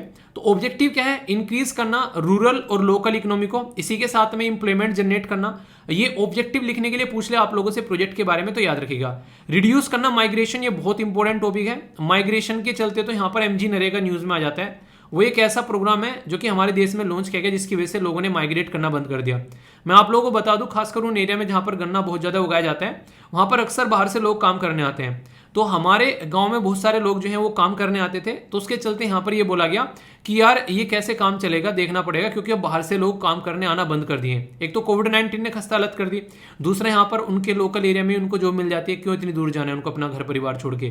तो लोकल एरिया में अपॉर्चुनिटी नहीं होती थी, इसलिए लोग माइग्रेट करते थे। जब लोकल एरिया में ही अपॉर्चुनिटी होगी तो क्यों माइग्रेट करेंगे भाई? अपने घर में खाएंगे, अपने घर में पकाएंगे और इंजॉय करेंगे, तो वो वाली बात है। ठीक है, इसी के साथ में यहाँ पर बात की जा रही है कंजर्वेशन ऑफ नेचुरल रिसोर्सेज का भी यहाँ पर देखने को मिलेगा, क्योंकि ट्राइबल कम्युनिटी जो है एक तरीके से, आप लोगों ने मूवी देखी है जो रिसेंटली अभी जो मूवी आई थी अवतार, ठीक है, इसका नाम नहीं भूला हूँ, ठीक है, पहले का नाम भूल गया। एक बच्चा कह रहा है सर मूवी तो बहुत देखते हो, नाम भूल जाते हैं। यार देखो, जब पढ़ा रहा होता हूँ ना उस टाइम पे दिमाग में बहुत सारी चीज़ें चल रही होती है, ठीक है, तो उस टाइम पे मूवी याद नहीं रह पाती है। ऐसी बात नहीं है कि भूल जाता हूँ कि भुलक्कड़ आदमी हूँ, पर यह है कि उस टाइम पे पढ़ाने वाले जोन में रहता हूँ। मूवी तो एकदम साइड में पढ़ाते पढ़ाते कुछ याद हो गया, कनेक्ट आ गया उस तरीके से, तो वो याद आ जाती है। तो एकदम मूवी के सीन याद आ जाते हैं बेसिकली मुझे एकदम उस टाइम पे, ठीक है, क्योंकि मूवी देखने का मैं हूँ शौकीन आदमी। ओके, तो इस तरीके से आप लोग यहाँ पर बोल सकते हैं, तो वो वाली चीज है। अगर बात करें यहाँ पर नेचुरल रिसोर्सेज के बारे में, तो अवतार मूवी में आप लोगों ने देखा होगा कितने कनेक्टेड थे वो फॉरेस्ट के साथ में, उनकी घोड़ों के साथ में पूंछ कनेक्ट हो रही थी, अपने नेचर के साथ में जाते उनको ये लगता था कि हमको सेव करेगी। वो कितना शानदार, मतलब वो मूवी में देखने के लिए, मतलब एक तरीके से ऐसा लगता है कि वाओ क्या एक तरीके से नजारा है, वो वाली चीज आती है। वही पेड़ देखे छुई मुई वाले, जिनको टच करते हुए अंदर सिकुड़ जाते हैं, वो रियलिटी में ऐसे कई जगह पेड़ आप लोगों को देखने को मिलेंगे, कई चमकने वाले पेड़ भी दिखाई देते हैं। ऐसा नेचर है हमारा, अलग अलग जगह आप लोगों को ऐसी चीज देखने को मिलती है। इवन अपनी कंट्री के अंदर जाओगे, वेस्टर्न घाट में आप लोग कई सारी ऐसी प्रजाति देखने को मिल जाएगी। पर लेकिन हम जो है डेवलपमेंट के नाम पर जो काम कर रहे हैं, वो कहीं ना कहीं चीजों को काफी नेगेटिवली इंपैक्ट कर रहा है आज की डेट में, तो उसकी वजह से दिक्कतें देखने को मिलती हैं। ये जो है आप लोगों को प्रोजेक्ट जो है 2 फेज में इंप्लीमेंट होता हुआ नजर आएगा। फेज 1 में मोबिलाइज किया जाएगा रूरल और ट्राइबल एरिया में, खासकर इन राज्य में महाराष्ट्र, राजस्थान, छत्तीसगढ़, मध्य प्रदेश, गुजरात। फेज 2 जो पायलट प्रोजेक्ट आप लोगों को देखने को मिलेगा, ये रांची के अंदर में, जो यहाँ पर युवा विकास सोसाइटी थ्रू सेवा जो भारतीय केंद्र है, इसके तहत यहाँ पर इंप्लीमेंट किया जाएगा। ये होता है कि एक पायलट प्रोजेक्ट क्या होता है? जिस तरीके से नहीं, एक तरीके से पायलट जो है वो जहाज उड़ाता है, उसी के नाम से यहाँ पर निकल कर आता है। पायलट का मतलब है किसी पर्टिकुलर एरिया में पहले चीज को इंप्लीमेंट करके देख लेना, ठीक है, अगर लगे अच्छी है तो फिर ठीक है इंप्लीमेंट कर लो, अगर लगे अच्छी नहीं है तो भाई साहब इसको छोड़ दो। तो इस तरीके से आप लोग समझ सकते हैं, ठीक है। तो ये पायलट प्रोजेक्ट जो है एक मुझे एक सीन याद आ गया, एक पर्टिकुलर स्कूल की बात आप लोग इसको बोल सकते हैं। एक बच्चा था, हमारे टीचर जो थे वो बेसिकली जो नहीं, एक खुकार टाइप के जो टीचर थे हमारे मैथमेटिक्स वाले, तो वो क्या करते थे, किसी पे बताया नहीं गया तो उसको मुर्गा बना लेते थे, ठीक है। तो एक बच्चा कह रहा है कि सर मेरे जो मतलब बैक साइड पे फुंसी हो रखी है, ठीक है, तो मेरे हाथ पे मार लो, ठीक है। तो टीचर कह रहा है कि मार के देखो तो सही एक बार की कहाँ फुंसी हो रखी है। तभी तो तुम पढ़ाई करोगे। तो पायलट प्रोजेक्ट था, चेक करके देख लेते हैं एक बार, ठीक है, कि दर्द होता है कि नहीं होता है, ठीक है। तो वो वाली चीजें यहाँ पर, तो पायलट प्रोजेक्ट है, पहले देख लेते हैं कि यहाँ पर काम करता है कि नहीं करता है, ओके, उसके बाद में सोचेंगे फिर आगे कैसे लेके चलना है। तो जो ट्रेनिंग यहाँ पर अंडर दिस प्रोजेक्ट वो प्रोवाइड कराई जाएगी, जैसे कि मैंने बोला इलेक्ट्रीशियन हो गए, ठीक है, सोलर पावर को इंस्टॉल करने वाली बात होगी, प्लम्बरिंग हो गई, ये इसी के साथ में कई सारे आप लोगों को मैकेनिक्स जो देखने को मिलते हैं, जैसे रिपेयर करने की बात आती है, गाड़ी में पंचर हो गया, साइकिल में, मोटरसाइकिल में मेंटेन करने वाली बात होती है, IT वाईटी गवर्नेंस, और ये सारे एक तरह से फार्म जो मशीन होती है उसको लेकर, मतलब कुछ भी ऐसी चीजें लोगों को सिखाना जो कि लोकल एरिया में यूज हो रही है और उसको कैसे ठीक करना है, वो इनको ट्रेनिंग यहाँ पर दी जाएगी। तो इसके लिए यहाँ पर इनको तैयार किया जा रहा है। और ऐसा नहीं है कि गवर्नमेंट हाथ पे हाथ धर के बैठी है, भाई साहब इतने इनिशिएटिव हैं। आप लोगों को खुद बोलूँ, ये सारी चीज़ें आप लोग पढ़ तो लेते हो, पर लेकिन क्या आप लोग किसी को बताते भी हो ये कि भाई ये प्रोजेक्ट है, अगर किसी को जॉब मिल जाए तो बता देना, गवर्नमेंट का प्रोजेक्ट है। प्रधानमंत्री कौशल विकास योजना, ठीक है, रोजगार मेला हो गया, प्रधानमंत्री कौशल केंद्र हो गई, इसी के साथ में कैपेसिटी बिल्डिंग स्किल हो गई, school initiative and higher education, India international skill centre है, प्री डिपार्टमेंट ओरिएंटेशन ट्रेनिंग है। तो ये इतने सारे प्रोग्राम गवर्नमेंट के द्वारा जो लॉन्च किए जाते हैं, कई बार लोगों को पता ही नहीं रहता है। लोगों तो छोड़ो, एक IAS के द्वारा एक इंटरव्यू दिया गया था, काफी टाइम हो गया, उसने ये बोला बेचारा, कह रहा है कि यार इतनी सारी स्कीम के नाम है, मतलब हमको भी नहीं पता रहता है कौन कौन सी स्कीम है। वो ये चाह रहा था कि सारी स्कीम को मर्ज कर कर कुछ ऐसी स्कीम निकालो ना, कि यूनिवर्सल टाइप की, ठीक है। मतलब एक आईएएस इंसान है, उसको समझ में नहीं आ रहा है कौन सी स्कीम कहाँ चल रही है, इतने बंडल है, सेंटर की, स्टेट की है, वहाँ की है, यहाँ की। अब ये सोचो नॉर्मल जनता को कैसे पता होगा। तो ये एक तरीके से बिल्कुल वही काम है कि एक ही नाम की दुनिया भर के जो है प्रोजेक्ट लॉन्च कर डाले, थोड़ा थोड़ा ऊपर नीचे करके, ठीक है। मान लीजिए इंश्योरेंस प्रोवाइड कराना है, अबे यार इंश्योरेंस इंश्योरेंस है, अब बुजुर्ग को दे लो, महिला को दे लो, किसी को दे लो, एक स्कीम का नाम रखो, बाकी उसमें एज के ऊपर क्राइटेरिया रख दो अंदर चल के उसके अंदर। ये थोड़ी ना कि बुजुर्ग के लिए अलग इंश्योरेंस की स्कीम हो गई, महिलाओं के लिए अलग हो गई, बच्चों के लिए अलग हो गई, एजुकेशन लोन लेना है उसके लिए अलग हो गई। अबे इंश्योरेंस है ना वो यार, तो उसको इंश्योरेंस रखो नाम नॉर्मल, कम से कम समझ में तो आए।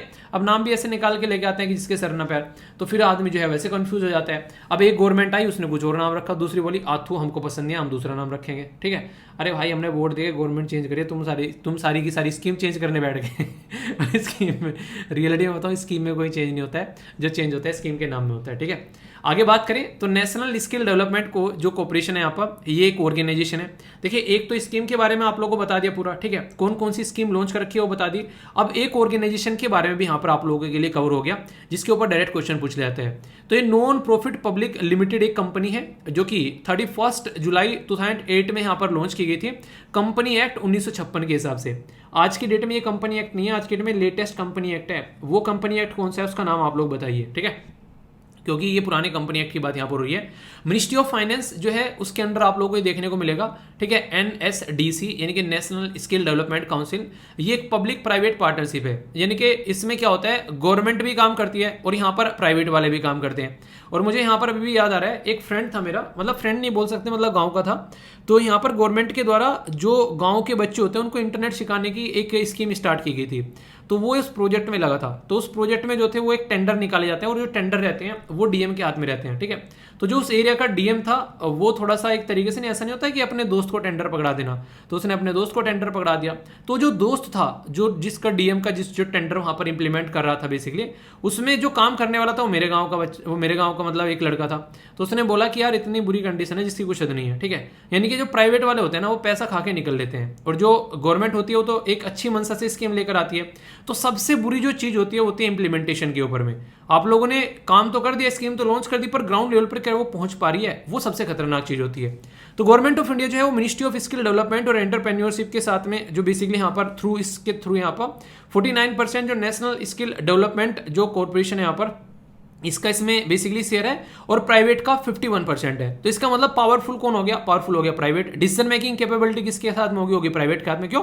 क्योंकि प्राइवेट के हाथ में 51% दे दिया। तो इसीलिए यहाँ पर स्किल प्रॉपर ग्राउंड पे आप लोगों को देखने को नहीं मिलेगी। जो कोई सीरियस इंसान है, आप लोगों के जैसे टाइप का एक ईमानदार आदमी है, आप लोगों के जैसा काम करने वाला, वो तो कर लेगा, ठीक है, कि हाँ भाई मुझे तो काम करना है। पर लेकिन जो ऐसा है कि हाँ एक तरीके से नहीं, मेरे टाइप का कोई आलसी आदमी है, ठीक है, जो कि कभी कभी काम करता है, डेली मुझे काम नहीं कर पाता है, ठीक है, तो उसको क्या होगा, वो ऐसी ऐसी चीज़ें करेगा, ठीक है। तो ये वाली बात क्या कह रहे हो सर, स्टेटमेंट गलत उल्टी बोल दिया आपने। नहीं, आप भी मेहनती हो। कल मैंने देखा इतने शानदार तरीके से आप लोगों के द्वारा आंसर दिए गए, और बहुत सारे आंसर के साथ साथ में आप लोगों ने जो है फीडबैक भी अच्छे से दिया है। कल का पार्टिसिपेशन मुझे वास्तव में बेहतरीन लगा, ठीक है, चाहे फीडबैक की बात कर ले वीडियो के ऊपर, मतलब हर तरीके से आप लोगों ने एक अच्छे तरीके से एक अच्छे SLV फैमिली मेंबर होने का एक बेहतरीन नमूना पेश किया है, जो कि मुझे काफ़ी अच्छा लगा पर्सनली, ठीक है। तो पार्टिसिपेशन काफ़ी शानदार तरीके से किया, इससे लगता है कि SLV आर्मी के साथ में था मैं कल, ठीक है। आज भी मुझे ऐसे ही रेस्पॉन्स चाहिए और आप प्रोवाइड कराओगे, ठीक है। तो यहाँ पर फंडिंग प्रोवाइड कराना, स्केलेबल और सक्सेसफुल इनिशिएटिव होता है, वोकेशनल ट्रेनिंग यहाँ पर एक तरीके से, तो सारी चीज़ें देखने को मिलेगी, ठीक है। इसके चलते एक लास्ट स्लाइड है यहाँ पर, यह है प्रधानमंत्री कौशल विकास योजना, जो मेन स्कीम हमारे देश में आप लोगों को देखने को मिलती है, जो कि स्किल डेवलपमेंट का यहाँ पर काम कर रही है। इसके तहत यहाँ पर प्रोडक्टिविटी बढ़ाने का काम की जा रही है, स्किल डेवलपमेंट की बात की जा रही है, और इसके चलते यहाँ पर लोगों को काफ़ी ज़्यादा सपोर्ट भी प्रोवाइड कराया गया। ऑथराइज इंस्टीट्यूशन को यहाँ पर रिवॉर्ड भी दिए गए कि उनके द्वारा चीज़ें जिस तरीके से लेकर आई गई है, ठीक है। तो ये कुछ ऐसी चीज़ें हैं, कई सारी। देखिए होता क्या है, जैसे आर्टिकल तो कहने के लिए एक है, पर लेकिन अब एक आर्टिकल के अंदर में आप लोग यहाँ पर देख सकते हैं कि कई सारी स्कीम जो है वो आप लोग यहाँ पर तैयार होगी। कल को चलकर इस स्कीम के बारे में पूछ लेगी कब लॉन्च किया गया था, तो याद रखिएगा 2015 में इसको लॉन्च किया गया था, ठीक है। मिनिस्ट्री तो आप लोगों को पता ही है कि मिनिस्ट्री ऑफ स्किल डेवलपमेंट के अंदर में आती है, ठीक है। तो ये इस तरीके की चीज़ें हैं यहाँ पर कि हमारी कंट्री में कोई भी ऐसी स्कीम हो तो उसके बारे में क्वेश्चन पूछ ले जाते हैं एग्जाम के अंदर में, ठीक है, पूछ लिए क्या जाते हैं। अभी पूछूंगा आप लोगों से क्वेश्चन, तब आप लोगों को पता चलेगा। चलिए बताइए, बात की जा रही है उद्यमी प्रोजेक्ट जो है वो इंप्लीमेंट किया जा रहा है in which of the following state. ये मध्य प्रदेश, राजस्थान, गुजरात और झारखंड। तो बोला जा रहा है कि करेक्ट बताना है। अगर यहाँ पर मैं इनकरेक्ट बोल देता और स्टेटमेंट में थोड़ा सा चेंज कर देता तो जरा सी देर में जो है वो नहीं एक तरीके से पलटी खा जाता पूरा क्वेश्चन। फिर आप लोग बोलते यार पढ़ के तो गए थे पर लेकिन समझ में नहीं आया। ठीक है, तो इस तरीके से ध्यान से पढ़ो ताकि क्वेश्चन का आंसर दे सको। अगर क्वेश्चन का आंसर आप लोग दे पा रहे हो इसका मतलब आप लोगों ने आर्टिकल सुना है ढंग से। क्वेश्चन का आंसर नहीं दे पा रहे हो तो इसका मतलब तो आप लोगों ने बस टाइम पास कर लिया। ठीक है, तो इससे पता चलेगा कि ढंग से आप लोगों ने चीजें पढ़ी हैं। तो आंसर क्या हो गया, वीडियो को पॉज करके बताओ। आंसर यहाँ पर डी हो गया। ठीक है, एक और क्वेश्चन है कि जो गवर्नमेंट के इनिशिएटिव है उसमें से स्किल डेवलपमेंट में कौन सा इनिशिएटिव है। रोजगार मेला हो गया, इसी के साथ में इंडिया इंटरनेशनल स्किल सेंटर्स हो गए, कैपेसिटी बिल्डिंग स्कीम हो गई, प्रधानमंत्री कौशल विकास योजना हो गई। तो ये ऐसे ऐसे क्वेश्चन है जिनसे अक्सर आप लोगों से एग्जाम में क्वेश्चन पूछे जा सकते हैं। तो क्या हुआ आंसर बताइए यहाँ पे सही। ठीक है, बताइए, चलिए फिर आप लोगों को बताता हूँ, तब तक अटेम्प्ट कीजिए। एक और है यहाँ पर नेशनल स्किल डेवलपमेंट कॉर्पोरेशन के ऊपर, एक ऑर्गेनाइजेशन के ऊपर आप लोगों के लिए क्वेश्चन बनाया गया। ठीक है, तो यहाँ पर बात की जा रही है non profit public limited company आप लोगों को देखने को मिलती है जो कि हमारे देश में बनाई गई 31 जुलाई 2008 में। ठीक है, और ये कंपनी का जो यहाँ पर सेक्शन 25 है 1956 का, उसके तहत इसको बनाया गया। मिनिस्ट्री ऑफ स्किल डेवलपमेंट और इसी के साथ में जो एनएसडी है और पब्लिक प्राइवेट पार्टनरशिप के साथ में मिलकर काम करती है। फंडिंग जो प्रोवाइड कराती है scalable successful initiative for vocational training, तो ये आप लोगों को देखने को मिलेगी। इसके लिए यहाँ पर ये बेसिकली चीजें प्रोवाइड कराई जाती है। तो इसके बारे में अगर आप लोग ढंग से समझोगे तो सही आंसर क्या है बताइए। इसको आप लोग एक तरीके से इसका आंसर दो। जरा सा डिफरेंस है एक पर्टिकुलर स्टेटमेंट में, पूरा का पूरा क्वेश्चन आप लोग गलत और सही कर देंगे यहाँ पर उसी के बेस पर। ठीक है, तो अटेम्प्ट करो इसको। तो पहला जो क्वेश्चन है जो मैंने आप लोगों से पूछा इसका आंसर यहाँ पर डी हो गया। सारी बड़ी ही डिटेल में मैंने भी आप लोगों को बताई है। और ये वाला जो क्वेश्चन है इसका आंसर आप लोगों को देखने को मिलेगा मिनिस्ट्री ऑफ स्किल डाल दी। यहाँ पर आप लोगों को लगेगा यार वाव स्किल की बात चल रही है, पर यहाँ पर ये स्किल नहीं है, ये स्टेटमेंट यहाँ पर गलत होगी, ये मिनिस्ट्री ऑफ फाइनेंस है। ठीक है, तो यहाँ पर आंसर क्या हो गया, आंसर यहाँ पर इसका सी हो गया। वोकेशनल ट्रेनिंग क्या होती है इसकी डेफिनेशन आप लोग कमेंट बॉक्स में बताओ, देखता हूँ कौन कौन सही डेफिनेशन इसकी देता है। यूपीएससी भी फिदा हो गई यहाँ पर इस टॉपिक के ऊपर 2017 में क्वेश्चन पूछ लिया। बात की जा रही है यहाँ पर recognition of the prior learning scheme. बोला गया कि ये समटाइम्स मेंशन होती है न्यूज़ के अंदर में, किसके रेफरेंस में। तो यहाँ पर इसका आंसर क्या है सही, तो इसका आंसर आप लोगों को देखने को मिलेगा। बेसिकली बात की जा रही है यहाँ पर certifying the skill acquired by the construction worker through the traditional channel. ठीक है, तो यहाँ पर ये इसके थ्रू आप लोगों को यहाँ पर देखने को मिलेगी। तो प्रायर लर्निंग इसकी यहाँ पर इसके लिए यहाँ पर ये बेसिकली लाई गई। ठीक है, तो डायरेक्ट क्वेश्चन आप लोगों से बनते हैं यहाँ पर इस तरीके से, तो कन्फ्यूजन नहीं होना चाहिए माइंड में। थोड़ा सा और ध्यान देना हो तो ये पर्टिकुलर प्रायर लर्निंग के बारे में वर्क लाइफ, एजुकेशनल और इसी के साथ में एक तरीके से लिबरल जो एक तरीके से adult education, civil society activities, तो इस सारों का एक कॉम्बिनेशन आप लोगों को देखने को मिलेगा। ठीक है, तो यहाँ से चीज़ें निकल कर आ रही है। तो ये काफ़ी शानदार एक बेहतरीन आर्टिकल था जिसमें ऑर्गेनाइजेशन भी कवर हो गई, आप लोगों की 2 स्कीम भी यहाँ पर कवर हो गई। एक तो जो अभी बताई गई है, उसके साथ में आंसर लिखने के बारे में बात करें, यूपीएससी में क्वेश्चन पूछा गया और आप लोगों के लिए क्वेश्चन भी फ्रेम किए गए। तो हर तरीके से ये आर्टिकल जो है वो शानदार आप लोगों के सामने देखने को मिला। ठीक है, कई बार कई सारे बच्चे बोलते हैं कि सर आर्टिकल जो है उस एक आधे आर्टिकल में कई बार ज़्यादा टाइम लग जाता है। आप लोग ये नहीं देखते कि उस आर्टिकल में कितनी सारी चीज़ें कवर हो जाती है। ठीक है, तो उसको देखा करो। चाहता तो मैं इनको अलग अलग टॉपिक के तरीके से डिवाइड करके पढ़ा देता, तो यार ये ऐसी बातें मत बोला करो जो दिल दुखा देती हैं कई बार। ठीक है, आप लोग एक जब पूरा महीना हो जाएगा ना उस टाइम पे आप लोग देखना आप लोगों के पास में कितने आर्टिकल हैं और कितने सारे क्वेश्चंस आप लोगों के पास में प्रॉपर आप लोगों ने कितना कुछ सीखा है, वो चीज़ें आप लोग वहाँ पर काउंट कर पाना। और रियलिटी में आप लोग ये बताओ जितना मैं आप लोगों को पढ़ाता हूँ क्या उतना आप लोग कवर कर पाते हो डेली। ठीक है, तो वो भी आप लोग जाकर एक बार चेक करिएगा, तो उससे भी आप लोगों को पता चलेगा कि खुद भी आप लोग थोड़ा सा अच्छे से मेहनत करो तो आप लोगों को बहुत सारी चीज़ें जानने को मिलती रहती हैं डेली रेगुलर। ठीक है, तो थोड़ा सा उस चीज़ पर भी फोकस देना है। ओके, आज का डिस्कशन यहीं तक रखते हैं। बाकी मंडे से आप लोगों के लिए बहुत सारी चीज़ें जो हैं वो चेंज की जाएंगी। कई सारे बच्चे जो है टाइम को लेकर भी बता रहे हैं, तो टाइम का भी फिक्स किया जाएगा। कई सारी चीज़ें उसमें आप लोगों को देखने को मिलने वाली है। ठीक है, तो उसका आप लोग इंतजार कीजिए। कई सारे बच्चे कुछ और भी चीज़ें बोल रहे हैं कि सर जैसे मैंने बोला था ना कोर्स के बारे में, तो उसके बारे में कुछ आप लोगों को अपडेट्स मिलेंगी। तो कई सारी चीज़ें हैं जो कि मैंने बोला था, इंतजार कर लीजिए थोड़ा सा। इसी के साथ में आप लोगों की जो मंथली पीडीएफ है उसकी पीडीएफ आप लोगों को टेलीग्राम पर भी और इसी के साथ में एप्लीकेशन पर भी प्रोवाइड करा दिए, उनको जाकर आप लोग डाउनलोड कर सकते हो। फीडबैक जरूर देना जैसा भी आप लोगों को डिस्कशन लगा। नेक्स्ट लेक्चर में मिलता हूं, तब तक अपना ध्यान रखिए। बड़ों को नमस्ते, छोटों को प्यार, छोटी सी लाइफ एंजॉय करा। मिलता हूं नेक्स्ट वीडियो में, तब तक के लिए जय हिंद।